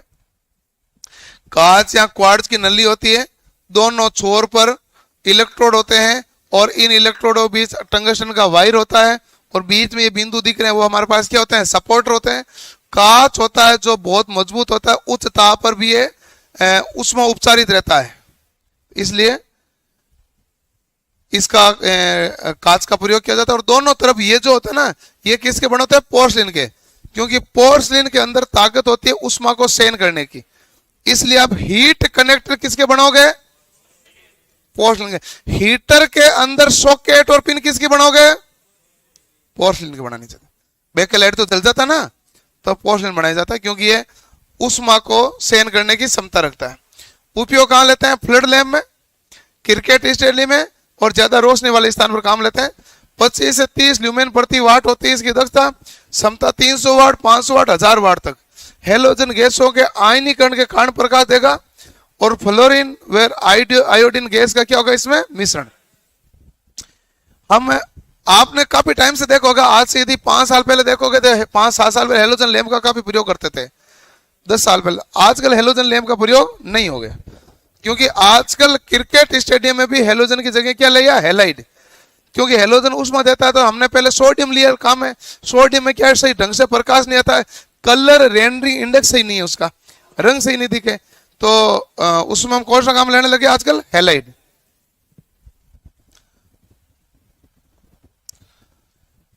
CFL के बारे में कुछ खास पढ़ने की आवश्यकता है नहीं। CFL का सेम कॉन्सेप्ट वही है जो ट्यूबलाइट का है। अब ट्यूबलाइट में तो क्या है, पूरी ट्यूब चाहिए। CFL ने कहा कि भाई मुझे तो वैसा बनाओ कि मैं ना बल्ब की जगह लग जाऊं, इतना ही मामला है। ट्यूबलाइट की जितनी जगह नहीं कह रहे, बल्ब की जगह लग जाए, इसलिए उसी ट्यूबलाइट के कॉन्सेप्ट से हमने क्या बनाई, CFL, compact fluorescent lamp. Fluorescent lamp है हमारे पास, वही फ्लोरोसेंट ट्यूब थी, यही हमारे पास क्या है, फ्लोरोसेंट लैंप हो गया। कॉम्पैक्ट का मतलब क्या कर दिया, छोटा। कॉम्पैक्ट का मतलब क्या हो गया, छोटा। छोटा कर दिया, तब क्या भाई कितना वाट चाहिए, 10 वाट, 15 वाट, 20 वाट, 25 वाट, जितना चाहिए, 40 वाट सब मिल जाएगा, कोई दिक्कत नहीं है। यदि आपको 15 वाट का चाहिए तो एक यू आकार का मिलेगा, आपको 31 वाट का चाहिए तो यू आकार के साथ साथ आंटे 3-4 लपेट आएंगे, और क्योंकि ज्यादा लंबाई नहीं कर सकते ना आप, तो आपको वही मोड़ना पड़ेगा। और ये क्यों करना पड़ता है, क्योंकि ट्यूब की लंबाई को बढ़ाने के लिए, ट्यूब की लंबाई को बढ़ाना है, इसलिए आपको CFL प्रयोग लेते हैं। तो कॉन्सेप्ट कौन सा है, ट्यूबलाइट वाला। लगाओगे कहां पर, बल्ब की जगह, इसलिए आप कहोगे CFL का जीवन काल बल्ब से ज्यादा, CFL की दक्षता बल्ब से ज्यादा, और क्षमता भी हमारे पास ऊंची रहती है, और पावर खपत क्या करता है, कम। इसलिए बल्ब का रिप्लेसमेंट क्या है, CFL। भाई ट्यूबलाइट बनाने वालों ने पहले ट्यूबलाइट बना दी, फिर लोगों ने कहा हमारा तो बल्ब लगा हुआ, कहां लगाएंगे, तो उन्होंने एक CFL बना के दी, इसकी जगह ये लगा दो। और क्या मामला तो इतना ही है, कॉन्सेप्ट वही है। तो इसमें low pressure mercury vapour lamp है, तो वो कौन सा था, वो भी तो low pressure mercury vapour lamp ही तो था, ठीक है। आकार यू या कुंडली नुमा, लंबाई बढ़ाने के लिए तो करते हैं, यू बना दो, फिर और कुंडली लपेटा लगाते हैं, क्यों, लंबाई ज्यादा हो जाए, इससे प्रकाश का मान भी क्या हो जाएगा, ज्यादा, ठीक है। मिश्रण किसका आएगा, मरकरी प्लस ऑर्गन का मिश्रण। कोटिंग किसकी है, फॉस्फोरस की। बूंदे किसकी है, पारे की। उत्सर्जन क्या होगा, इलेक्ट्रॉन का। 18 वाट की CFL इतना प्रकाश देती है जितना 100 वाट का बल्ब देता है, और 5 वाट की एलईडी, 7 वाट की शायद 7 वाट की एलईडी उतना प्रकाश देती है जितना 18 वाट की सीएफएल देती है, और जितना 100 वाट का बल्ब देता है। अब हम क्या काम लेंगे रे? एलईडी। अब एलईडी का एक लफड़ा है, एलईडी को आप सीधी आंखों से देखोगे आंखों पर दुष्प्रभाव पड़ता है। इसलिए आपने देखा कि थोड़े समय में, आज से 3, 4, 5 सालों में घरों में ट्यूबलाइट है, जो नए घर बना रहे हैं ट्यूबलाइटें नहीं लगा रहे हैं, लाइटें सारी ऊपर वाली लगा रहे हैं। हाँ, ऊपर छत से ही लगा रहे हैं, क्योंकि ट्यूबलाइट होगी तो आप घूमते फिरते आपके सामने देखेंगे आंखों पर दुष्प्रभाव होता है एलईडी लाइट का। एलईडी लाइट का खास बात है कि लगातार आंखों पर देखोगे तो क्या प्रभाव पड़ेगा? दुष्प्रभाव। इसलिए दुष्प्रभाव नहीं पड़े, इसलिए कहां से लगा? तो ऊपर से। अब आप ऊपर तो बाका कहते फाड़ो, तो लॉजिक यही था, यही लॉजिक है। तो ये हम सारी जगह एलईडी, हम आजकल क्या काम लेने लगे? एलईडी क्या हो गया? पावर खपत क्या करती है? कम। फिर भी घर के लाइट का बिल तो ज्यादा ही आएगा। आप जितने आप ऐसे कम काम लेते हैं फिर भी लाइट का बिल हमेशा बढ़ता है। एक पहले कारण। दूसरा कारण, देखो गांव में हो तब तो कोई बात नहीं, गहलोत साहब ने जो छूट दी वो मिल गई है ना, यदि किसी के मीटर लगा हुआ है तो। शहर में यदि है, उन्होंने कुछ नहीं किया, उनको ऑटोमेटिक है ना बिल ज्यादा आने लग गया। किसी से पूछना, आप इस मकान मालिक से पूछ लेना, उन्होंने कुछ नहीं किया। गहलोत ने कहा मैंने दे दी विद्युत सप्लाई फ्री, लेकिन बिल तो आ रहा है ज्यादा, बिल बढ़ गए, सरचार्ज बहुत बढ़ गए। तो आपने देखा होगा बिल हमेशा बढ़ता है, लेकिन आप हमेशा कम पावर खपत की चीजें लगाते हैं। आप यदि घर पे फ्रिज भी लगाएंगे तो आप कहेंगे वो 5 स्टार वाला दो, कम बिल आएगा। स्टार का मतलब तो वही है, स्टार की रेटिंग हर साल चेंज होती है। जो इस साल 5 स्टार का वो अगले साल 3 स्टार का हो जाएगा, क्योंकि स्टार की रेटिंग और नहीं आ जाएगी। ऐसे होता है, ये पता होना चाहिए ना। आप इलेक्ट्रिशियन हो, आपको तो कोई पूछ भी ले। स्टार हमेशा फिक्स थोड़ी होता है। स्टार ये होता है कि भाई एक है 70 लीटर का फ्रिज है जो सबसे कम पावर खपत करता है, 150 यूनिट करता है मान लो, ठीक है, तो 150 यूनिट हो गया। अब यदि मान लो अगले साल उसके अंदर गैस का प्रक्रिया वगैरह चेंज की, पता चला 70 लीटर वाला है जो 120 यूनिट ही कर रहा है, तो अब 120 यूनिट खपत कर रहा है वो 5 स्टार हो गया। जो 150 कर रहा ऑटोमेटिक कौन से बन गए? 3 स्टार। पहले आप देखते थे फ्रिज में कंप्रेसर इतना बड़ा आता था, अब कंप्रेसर हो गया छोटा सा। आपके परीक्षा में सवाल आए कि फ्रिज में गैस कौन सी भरेंगे, आप कहेंगे फ्री ऑन 12, भरते ही नहीं हम गैस चेंज कर दी हमने तो। लेकिन परीक्षा को उत्तर देने के लिए कौन सा है? Free on 12। लेकिन फ्री ऑन 12 हम काम में नहीं लेते, पहले लेते थे, आजकल गैस चेंज हो गई। अब एक ये लॉजिक है भाई, ये है ना नीमी की बुक में बॉक्स बंद करके लिखा हुआ, कभी सवाल पूछा नहीं गया तो मैं लिखाता हूं, ध्यान से देख लेना। सीएपीएल को हर 5 मिनट में ऑन ऑफ किया जाए तो इसका जीवन काल इनकेंडिसेंट लैंप के समान हो जाएगा। कब? सीएपीएल को हर 5 मिनट में ऑन ऑफ ऐसे करोगे तो इसका जीवन काल क्या हो जाएगा? घट जाएगा। तो बार बार ऑन ऑफ करने से जीवन काल क्या होता है? घट जाता है।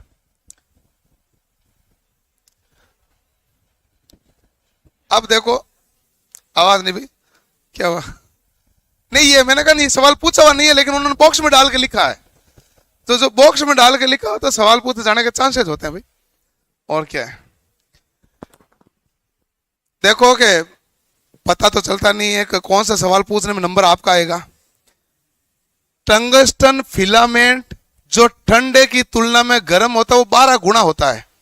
इसको समझाने के लिए नीमी के अंदर 1.5 पेज भरा हुआ है। इतनी सी लाइन समझाने के लिए कितना पेज भरा हुआ है? 1.5 पेज भरा हुआ है। और फिर 1.5 पेज में एक लास्ट बॉक्स में लिखा कि यदि 100 वाट और 150 वाट का बल्ब 2 श्रेणी क्रम में लगाया तो 100 वाट का ज्यादा चमकेगा, 150 वाट का कम चमकेगा। वो तो सबको पता था, बाकी उन्होंने ये समझाया है। और ये सवाल आज तक एक बार ही आया है, और वो भी जेबीवीएनएल में 2018 में। लेकिन अब जरूर थोड़ी ये सवाल कौन सा कहां आए, उन्होंने 1.5 पेज भरा भाई पूरा, लेकिन सवाल बना कितना है? एक। और कोई सवाल नहीं बना उसमें। ऐसा मामला तो सवाल कहीं ना कहीं बन जाता है, ध्यान रखना पड़ता है। अब है सोडियम वेपर लैंप। ये बड़ी इंपॉर्टेंट लैंप है sodium vapour. Important sodium vapour lamp कैसा है कि सोडियम वेपर लैंप का काम लेते हैं हम फॉग लैंप के रूप में। गाड़ियों में लेते हैं ना, गाड़ियों में एक तो हेडलाइट होता है जो लाइट देता है, एक नीचे लगाता है फॉग लैंप, क्योंकि जो गाड़ियां तेज गति से चलाते हैं तो कोहरे में भी दूर से दिखाई दें। अपने इधर तो इतना कोहरा होता नहीं है, और जैसे जैसे उत्तरी भारत की तरफ जाएंगे तो पंजाब, हिमाचल, जम्मू, उधर कोहरा क्या होता है? ज्यादा। 5-5, 7-7 दिन कई बार सूरज भी नहीं निकलता, तो वहां कोहरा ज्यादा होता है। तो एक गाड़ी दूसरे गाड़ी से जाके टकराई, तीसरी भी पीछे आके टकराई, सुबह उठा तब तक 20-25 टकराई। ऐसा बहुत बार देखने को मिलता है। वो घने कोहरे के कारण है। वो उसका कारण क्या है? कोहरा ही है, ठीक है। तो घने कोहरे के कारण होता है। वो ब्रेक लगाए तब तक टकरा जाती है। तो अब इससे ये चीजें कम हो, इसके लिए फॉग लैंप लगाना पड़ेगा। फॉग लैंप के अंदर कोहरे को भेदने की क्षमता होती है। लोको पायलटों की भी टेस्ट होता है, fog test. Loco pilot test होता है ना, eye vision 6x6 with fog test. यानी कि कोहरे के अंदर भी आप देखने की क्षमता होनी चाहिए, जो नॉर्मली पूरी दुनिया में बाकियों को होती है उतनी आपकी भी होनी चाहिए। तो ये भी एक टेस्ट का हिस्सा है उसमें। तो फॉग टेस्ट होता है। फॉग यानी कोहरा। अब कोहरे में एक वर्णीय प्रकाश है, वो आसानी से दिखता है, और वो यदि पीलापन है तो ये आसानी से कोहरे को भेदने की क्षमता है। जो पीला कलर होता है लगभग 5800 से 6000 एंगस्ट्रॉम की रेंज का होता है। पीला कलर कितना होता है? 5800 से 6000 एंगस्ट्रॉम की रेंज का होता है। तो हमारे पास पीलापन युक्त सोडियम वेपर लैंप हम काम में लेते हैं। तो सोडियम वेपर लैंप कौन सा है? Low pressure. लो प्रेशर आकार कौन सा होता है? यू। यू आकार क्यों बनाया? लंबाई को बढ़ाने के लिए, ठीक है। प्रकाश कैसा देगा? एक वर्णीय को कहते हैं मोनोक्रोमेटिक। मोनो का मतलब एकल, क्रोमेटिक को मतलब होता है वर्णीय। तो मोनोक्रोमेटिक यानी एक वर्णीय। एक वर्णीय कौन सा रंग देगा? पीला रंग। पीला रंग का तरंग दैर्ध्य क्या है? 5980 एंगस्ट्रॉम। और ये कोहरे को आसानी से भेदता है या हटाता है, इसलिए हम क्या काम लेते हैं? सोडियम वेपर लैंप को। इसलिए कौन सा काम लेते हैं? सोडियम वेपर लैंप को।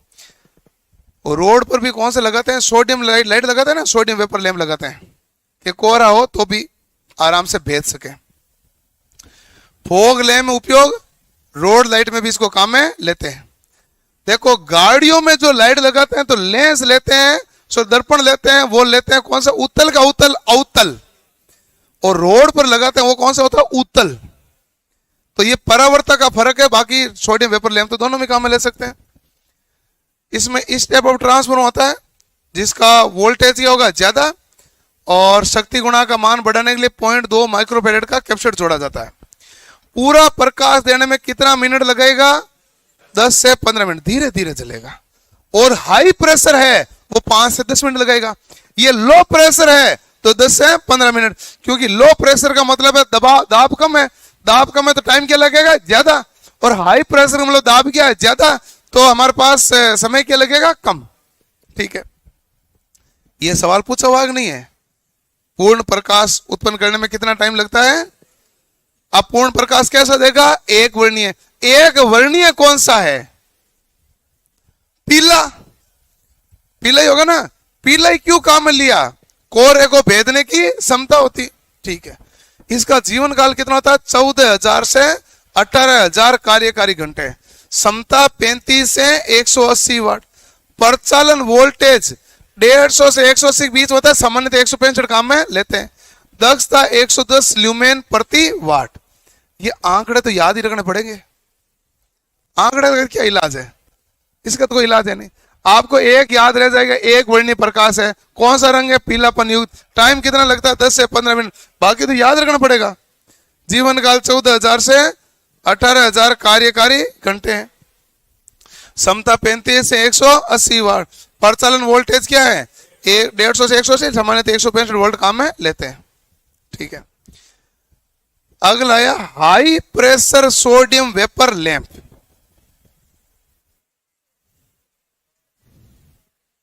ज्यादा है ना लैंप, आपको क्या लगा लैंप थोड़े ही है।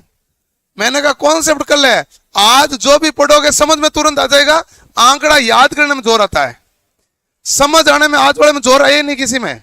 समझ तो सारे आए, ट्यूबलाइट में नहीं आई आगे। अब उसमें है कि अभी भी आपको याद नहीं रहेगा कि इसका जीवन काल कितना है, कितना मतलब इसकी ल्यूमेन प्रति वाट कितना है। सवाल ये पूछा कि लपड़ा तो वहां आएगा, बाकी कहां लपड़ा है, बाकी तो सब याद ही है।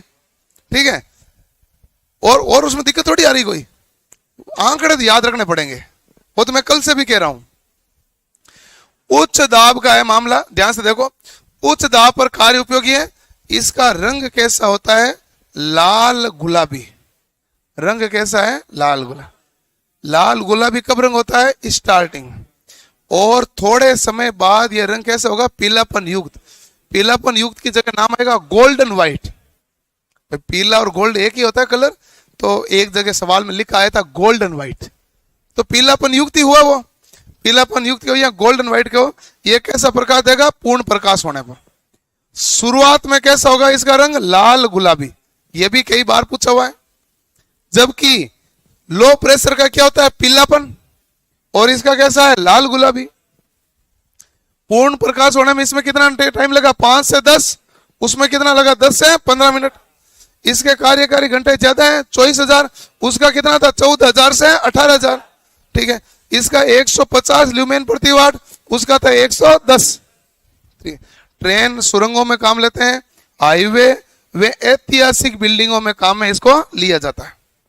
ऐतिहासिक यानी हेरिटेज, हेरिटेज बिल्डिंगों में इसको काम में लिया जाता है, high pressure sodium vapour lamp को। इसके बाद में अब और आगे आसान वाला भाग ही है, सजावटी प्रकाश व्यवस्था। सजावटी में क्या है कि पॉइंट सारे ध्यान रखने पड़ेंगे। सजावटी लैंप जो शादियों में दिवाली पर लगाते हैं ना, वह सजावटी लैंप। सजावटी लैंप में आपको सारी चीजें देखनी पड़ेगी कि एक तो लड़ी चलती रहे आपको, जबकि चल नहीं रही है, चलती हुई प्रतीत हो ना, अगली बंद हो, फिर ये जले, ये बंद हो, ये जले, ये बंद हो, ये जले, वो क्रम चलता है। और वो क्रम कैसे चलेगा, जब पीछे कोई मोटर चल रही है जो हर एक का धारा क्या कर रही है, कनेक्शन चेंज कर रही है, और वो मोटर होती है शेडेड पोल मोटर। तो पूछेगा ये किसके कारण होता है, ड्रम स्विच के कारण। तो ड्रम स्विच में मोटर कौन सी है, शेडेड पोल।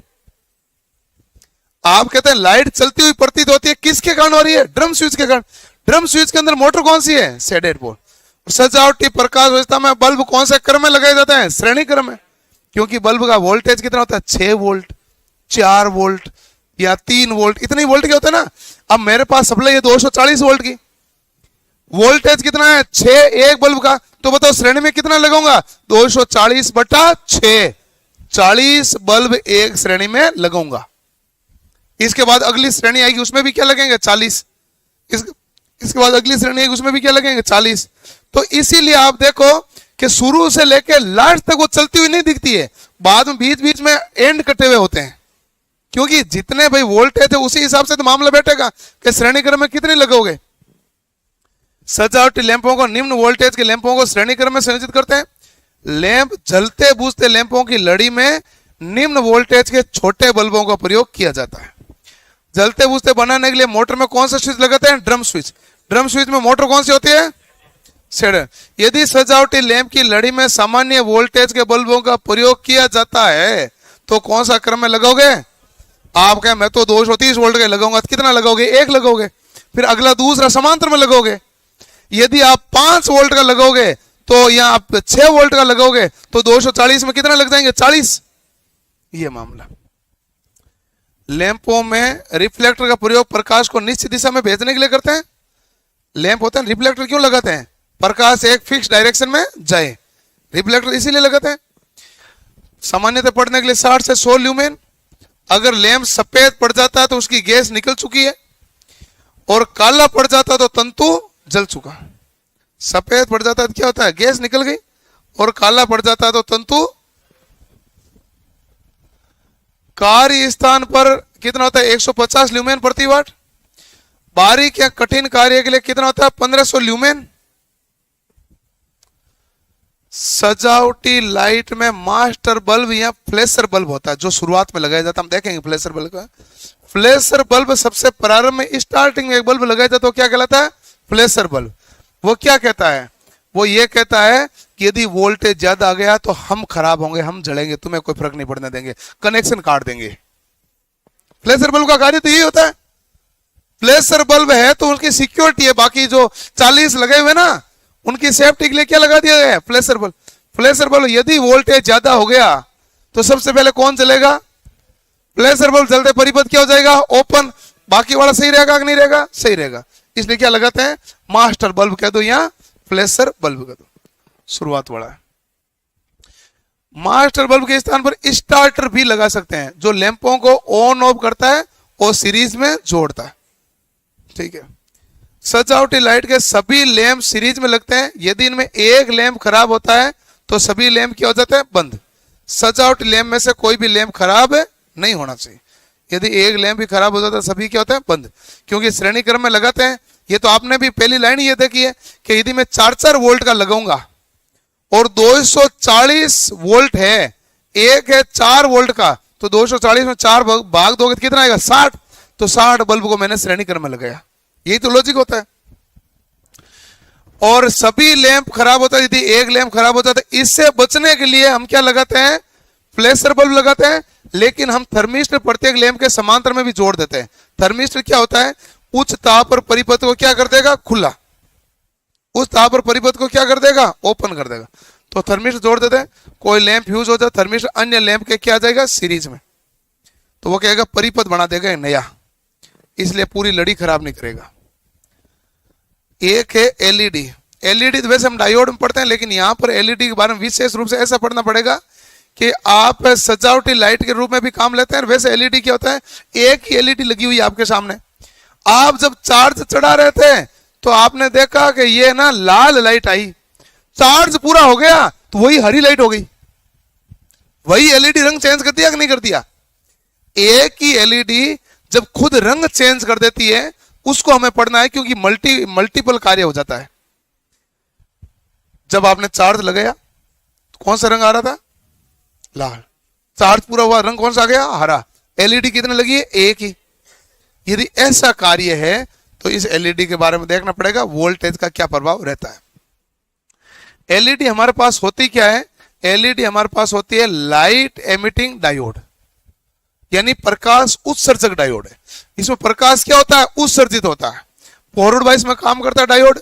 सिलिकॉन के अंदर इसका प्रारंभिक वोल्टेज जहां पर कार्य करना शुरू करता है वो 0.7 वोल्ट है, जबकि जर्मेनियम में कितना होता है? 0.3 वोल्ट। सिलिकॉन में 0.7, जबकि जर्मेनियम में कितना है? 0.3 वोल्ट। ठीक है। और ये कौन से वाइस में कार्य करते हैं? Forward bias. ठीक है। एलईडी लैम्प में कोई फिलामेंट होता है क्या? नहीं। इसलिए हीट जनरेट करेगा क्या? नहीं। और ये केवल क्या जनरेट करेगा? प्रकाश। इसलिए इसकी दक्षता भी क्या होगी? ज्यादा। ठीक है। एलईडी का जीवन काल अधिक होता है। परंपरागत बल्बों की अपेक्षा एलईडी कम वोल्टेज पर भी ऑपरेट हो जाती है। 2 रंग वाली एलईडी, ये लो 2 रंग वाली एलईडी क्या कहती है कि यदि मान लो धारा इस दिशा से इस दिशा में जा रहा है तो एक रंग, विपरीत दिशा में धारा आ गई तो दूसरा रंग। इसका रंग बायसिंग पर परिवर्तित होता है, जो गो और नो गो पर प्रचलित होता है। गो और नो गो क्या होता है? आपके कोई भी चाहे डीआरडीओ लो चाहे बार्क लो, ये स्किल टेस्ट लेते हैं ना। स्किल टेस्ट होता है गो और नो गो बेसिस। क्या तुम है ना वहां 100 में से नंबर लेके आए हो 80, एक बंदा लाया 100 में से 70, लेकिन आप स्किल टेस्ट पास नहीं किया तो 80 वाला क्या हो गया? फेल। नंबर तो मिलते नहीं है। वो ये कहता पास एक फेल है, आगे जाएगा कि नहीं जाएगा? टेस्ट दो, स्किल टेस्ट। आप पास हो गए तो गो, नहीं गए तो नो गो। इसी प्रकार गो और नो गो के वो आते हैं, टूल्स भी होते हैं, फिटर वालों के होते हैं। अपना के माता बढ़िया नहीं, फिटर वालों के गो और नो गो टूल्स भी होते हैं, जिसमें यदि वो उस आकार में फिट बैठते हैं वो है गो, जो फिट नहीं बैठते हैं वो है नो गो। गो और नो गो का मतलब यही होता है। तो इसमें भी क्या होता है, यदि मैं बैटरी को चार्ज कर रहा हूं तो मेरे पास वोल्टेज ज्यादा है, बैटरी के पास कम है, तो धारा इधर से उधर जाएगी। जब बैटरी ज्यादा चार्ज हो गई तो उधर वोल्टेज क्या हो गया, ज्यादा, अब धारा इस दिशा में हो गई, इसलिए एलईडी का कलर क्या हो गया, चेंज। और यही मल्टी कलर एलईडी में कॉन्सेप्ट है। मल्टी कलर एलईडी कहती है यदि एलईडी 1 में धारा 0 है, एलईडी 2 में धारा 15 मिली एम्पियर है, तो रंग कैसा आएगा, लाल। और 1 में यदि 15 है, 2 में 0 है, तो क्या आएगा, हरा। इसमें 5 है, इसमें 3 है, तो रंग क्या आएगा, नारंगी। इसमें 10 है, इसमें 2 है, तो रंग क्या आएगा, पीला। रंग कैसे चेंज हुआ, धारा के मान के कारण। इसे कहते हैं मल्टी कलर एलईडी। एलईडी 2 है, समांतर क्रम है, तो मल्टी कलर एलईडी है, इस प्रकार कार्य करती है। एलईडी का फॉरवर्ड वोल्टेज ड्रॉप कितना है, 1.7 वोल्ट से 3 वोल्ट। एलईडी की जांच करने के लिए ओम मीटर का प्रयोग करते हैं। एक है हमारे पास सोलर लैंप। क्या हुआ, थक गया? नहीं, इसमें थकने वाला मामला ही नहीं, इसमें तो आपको देखना पड़ेगा भाई, थकने वाला थोड़े मामला है।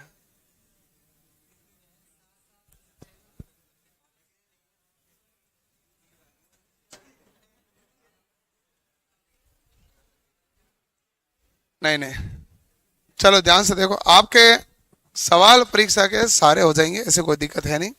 आप रामबाण में देखोगे तो तकरीबन 200 के आसपास क्वेश्चन होने चाहिए इस चैप्टर के। हर परीक्षा में सवाल आते हैं, 2 से 3 सवाल हर परीक्षा के अंदर मिलते हैं। ये आप कोई से पेपर उठा के चेक कर सकते हैं, और जब सवाल मिलते हैं तो पढ़ना पड़ेगा। एक सवाल टफ आएगा, 2 सवाल आसान आते हैं। सामान्यतः प्रदीप्ति का यही मामला होता है। प्रदीप्ति को जनरली लोग कम ही पढ़े हुए होते हैं। आप लाइट के बारे में बेसिकली नाम ही जानते हैं। आपको भी अब पढ़ने पर पता चला है कि ये डाटा याद रखना भारी काम है, जबकि उससे पहले तो आपको लग रहा था हेलोजन लैंप ये ठीक है, वो आसान है। अब आप आए तो आपको पता चला ये डाटा, क्योंकि हेलोजन लैंप में और क्या पूछेगा, अगला पूछेगा डाटा, और वो याद रखना भारी काम है। हाँ, तो ऑप्शन ऐसे ही होते हैं। तो मैं तो आपको एक्चुअल बताऊं ना, मेरे लिए भी भारी काम क्या, डाटा याद रखना। डाटा तो याद ही रखना पड़ेगा, चाहे कोई हो। अब वैल्यू तो याद ही रखना पड़ेगा। वैल्यू कॉन्सेप्ट है, वो समझ में आता है। कॉन्सेप्ट क्या आता है, समझ में, फिर वो लंबे टाइम तक टिकता है। डाटा तो जो बार बार देखे उसको याद है। जैसे मान लो एक पंखा कितनी ऊंचाई पे लगाना चाहिए, 2.75 मीटर है, ठीक है ना। अब ये डाटा जिसने पढ़ा उसको याद है, जिसने नहीं पढ़ा वो कहेगा अब यह तो सवाल तो छोटा सा, यही नहीं उत्तर दे रहे हो। यही मामला है ना ये। तो ये हमारे पास कौन सा सेल है भाई, तो आप कहेंगे ये फोटोवोल्टेइक सेल कहलाता है। इसमें सोलर पैनल, एलईडी लैंप और पुनः चार्ज होने वाली बैटरी भी होती है। भवन के अंदर लगाने वाले सोलर लैंप में हमारे पास सॉफ्ट लेस स्काई लाइट या ट्यूबलेस स्काई लाइट भी कहते हैं। सोलर लैंप जो होते हैं वो हमारे पास सोलर पैनल का प्रयोग प्रदूषण रहित के लिए करते हैं, और ज्यादातर सोलर पैनल के प्रयोग हैं राजस्थान में काफी ज्यादा है। राजस्थान में तो हम बल्क प्रोडक्शन होता है, जहां पर बाड़मेर, जैसलमेर की तरफ जमीनें लेके सोलर प्लांट लगाए जाते हैं, बहुत बड़े बड़े। वैसे सोलर पैनल कोई सस्ता मामला है नहीं, महंगा है। आप अपनी घर की छत पे लगाओ तो ऑटोमेटिक सस्ता पड़ जाता है, जमीन नहीं ली। यदि आप कोई जमीन लेकर उसके ऊपर लगाओगे तो वो क्या होता है, महंगा। बाड़मेर, जैसलमेर की तरफ जमीन सस्ती है, इसलिए वहां पर बल्क में बहुत ज्यादा जमीन लेके और बड़े प्लांट लगाए जा सकते हैं। ऐसा थोड़ी है वो इधर नहर के पास में जमीन लेके थोड़ी लगा सकते हैं, नहीं लगा सकते ना। तो वो मामला यही है। तो सोलर पैनल का मामला है। अगला है high pressure metal halide lamp. मैंने आपको कहा था कि आजकल हेलोजन लैंप का प्रयोग कम करने लगे और हैलाइड लैंप का प्रयोग ज्यादा करने लगे। और ये मैं सारे नाम आपको बताऊंगा जो आपने सुने हैं या नहीं सुने हैं। सुने हैं तो वो तो सारे आएंगे, जो आपने कभी नहीं सुने वो भी नाम आएंगे। हैलाइड लैंप है। हैलाइड लैंप क्या कहलाता है, metal halide lamp.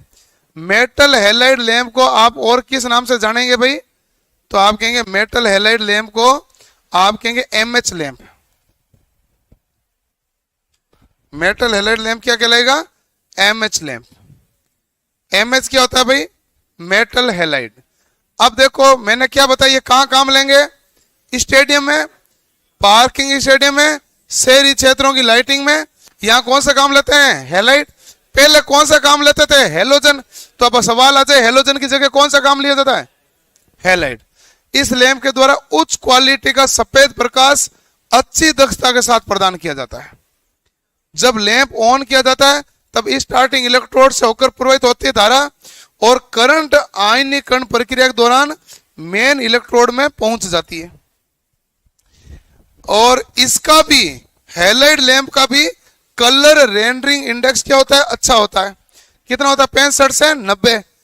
Highest colour rendering index होता है कितना है? 100। हाईएस्ट ही कितना है? 100। और यदि मान लो किसी का कलर रेंडरिंग इंडेक्स 60 से नीचा है तो वो भ्रमित रंग करेगा। रंग तो सही बताएगा नहीं ना, वो रंग क्या करेगा? भ्रमित करेगा।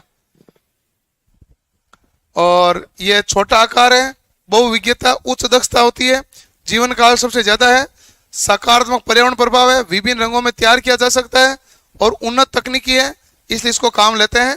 स्टार्ट करने की विधियां प्रोब स्टार्टर और प्लस स्टार्टर के द्वारा की जाती है। हम सामान्यतः प्लस स्टार्टर के द्वारा हेलाइट को ऑन करते हैं। प्लस स्टार्टर का मतलब है प्रारंभ में वोल्टेज का ज्यादा दे देना। प्रोब स्टार्टर का मतलब एक नियत वोल्टेज लगातार प्रदान करना। हम प्रारंभ में वोल्टेज ज्यादा प्रदान करके तुरंत उसको जलाने के लिए कार्य काम में लेते हैं, तो प्लस स्टार्टर का प्रयोग ज्यादा किया जाता है। ये सामान्यतः किताबों में मिलता नहीं है। MH halide lamp, halide lamp ने क्या है? नया लैंप है। अब सजावटी लैंप के अंदर वो तो हमने देख लिया था। ड्रम स्विच मोटर कौन सी है? शेडेड। घूमते रहने के कारण बल्ब में से क्या होती है? सप्लाई चेंज होती रहती है। और लैंप क्या था? 6 वोल्ट से 9 वोल्ट, 240 वोल्ट की सप्लाई है। लैंप 6 वोल्ट का, तो लैंप की संख्या कितनी होगी? 40। प्लस माइनस कितने लगा सकते हो? 5%। और 40 का प्लस 5% कितना होगा? 2। माइनस 5% भी कितना होगा? 2। तो 38 से 42 लगा सकते हो।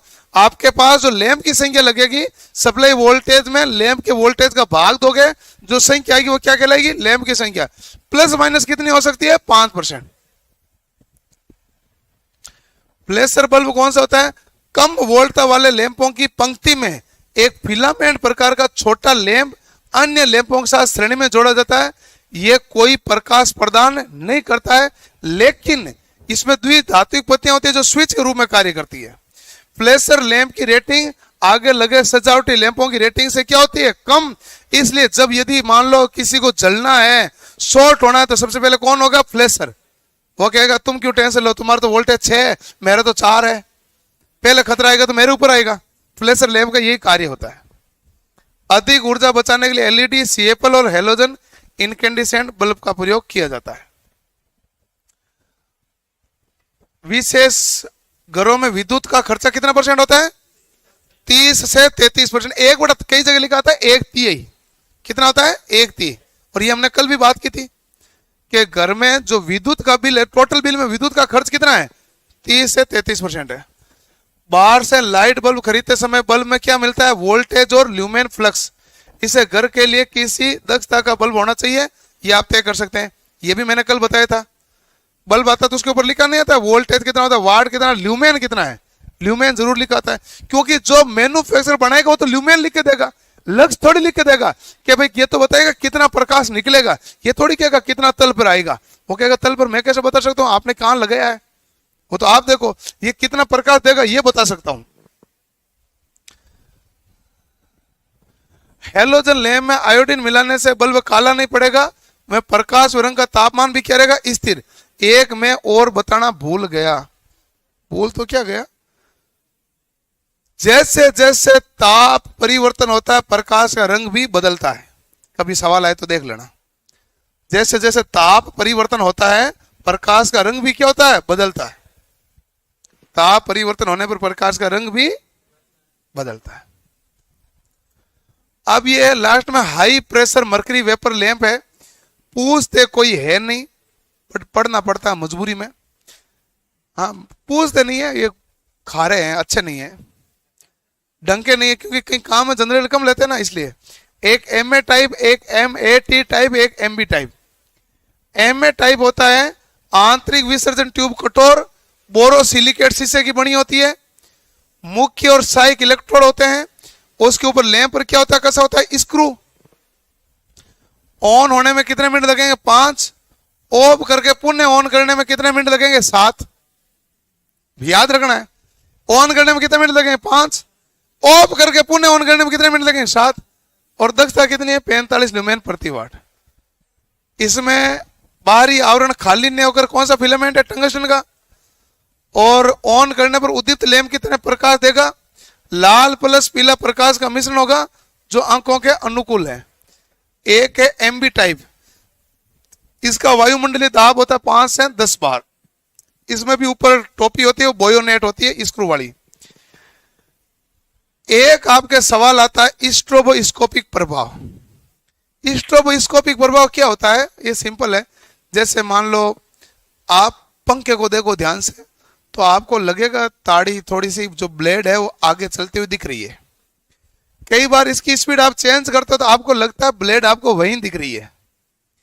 कई बार आप देखते हैं तो आपको ब्लेड पीछे की तरफ जाती हुई दिख रही है। पंखा ऐसा चल रहा है, आपको लग रहा है धीरे धीरे ब्लेड कहां जा रही है, पीछे।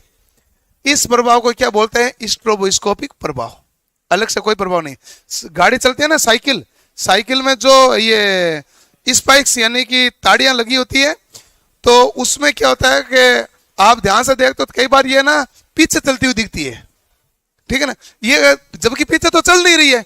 तो ये प्रभाव कौन सा है, स्ट्रोबोस्कोपिक प्रभाव। इस प्रभाव को क्या कहते हैं, बस ये स्ट्रोबोस्कोपिक प्रभाव कहां देखा जाता है, ट्यूबलाइट में। ट्यूबलाइट के कारण क्या कौन सा प्रभाव आता है, स्ट्रोबोस्कोपिक। ये प्रभाव फिलामेंट प्रकार के लैंप में नहीं होता है, ये गैस डिस्चार्ज वाले लैंप में होता है, जैसे ट्यूबलाइट में होता है। इस प्रभाव कई वस्तुएं उल्टी घूमती हुई नजर आती है। इस प्रभाव में आवर्ती चेंज हो जाती है, हमारी आवर्ती और उसकी आवर्ती बराबर मैच करेगी, तब तो वहां जहां है वहीं दिखेगी। लेकिन यदि नहीं है तो हमारे पास क्या दिखेगी, आगे या पीछे। इस प्रभाव को समाप्त करने के लिए कैपेसिटर का संयोजन कौन से क्रम में करते हैं, श्रेणी क्रम। आवर्ती कम हो तो उल्टी घूमती हुई नजर आएगी, आवर्ती अधिक हो तो आगे, और आवर्ती समान हो तो जहां है वहीं दिखेगा। यह प्रभाव कौन सा है, स्ट्रोबोस्कोपिक प्रभाव। और ये हमारे पास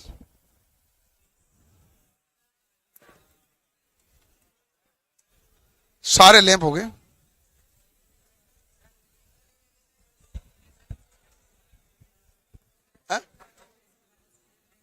क्या,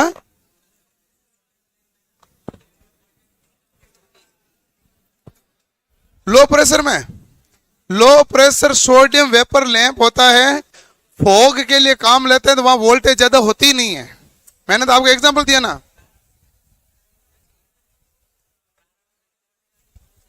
प्रारंभ में वोल्टेज वहां हम ज्यादा काम में लेना पड़ता है जहां पर आपको जल्दी से ऑपरेट करवाना हो। धीरे धीरे ऑपरेट होने पर कोई खतरा नहीं है तो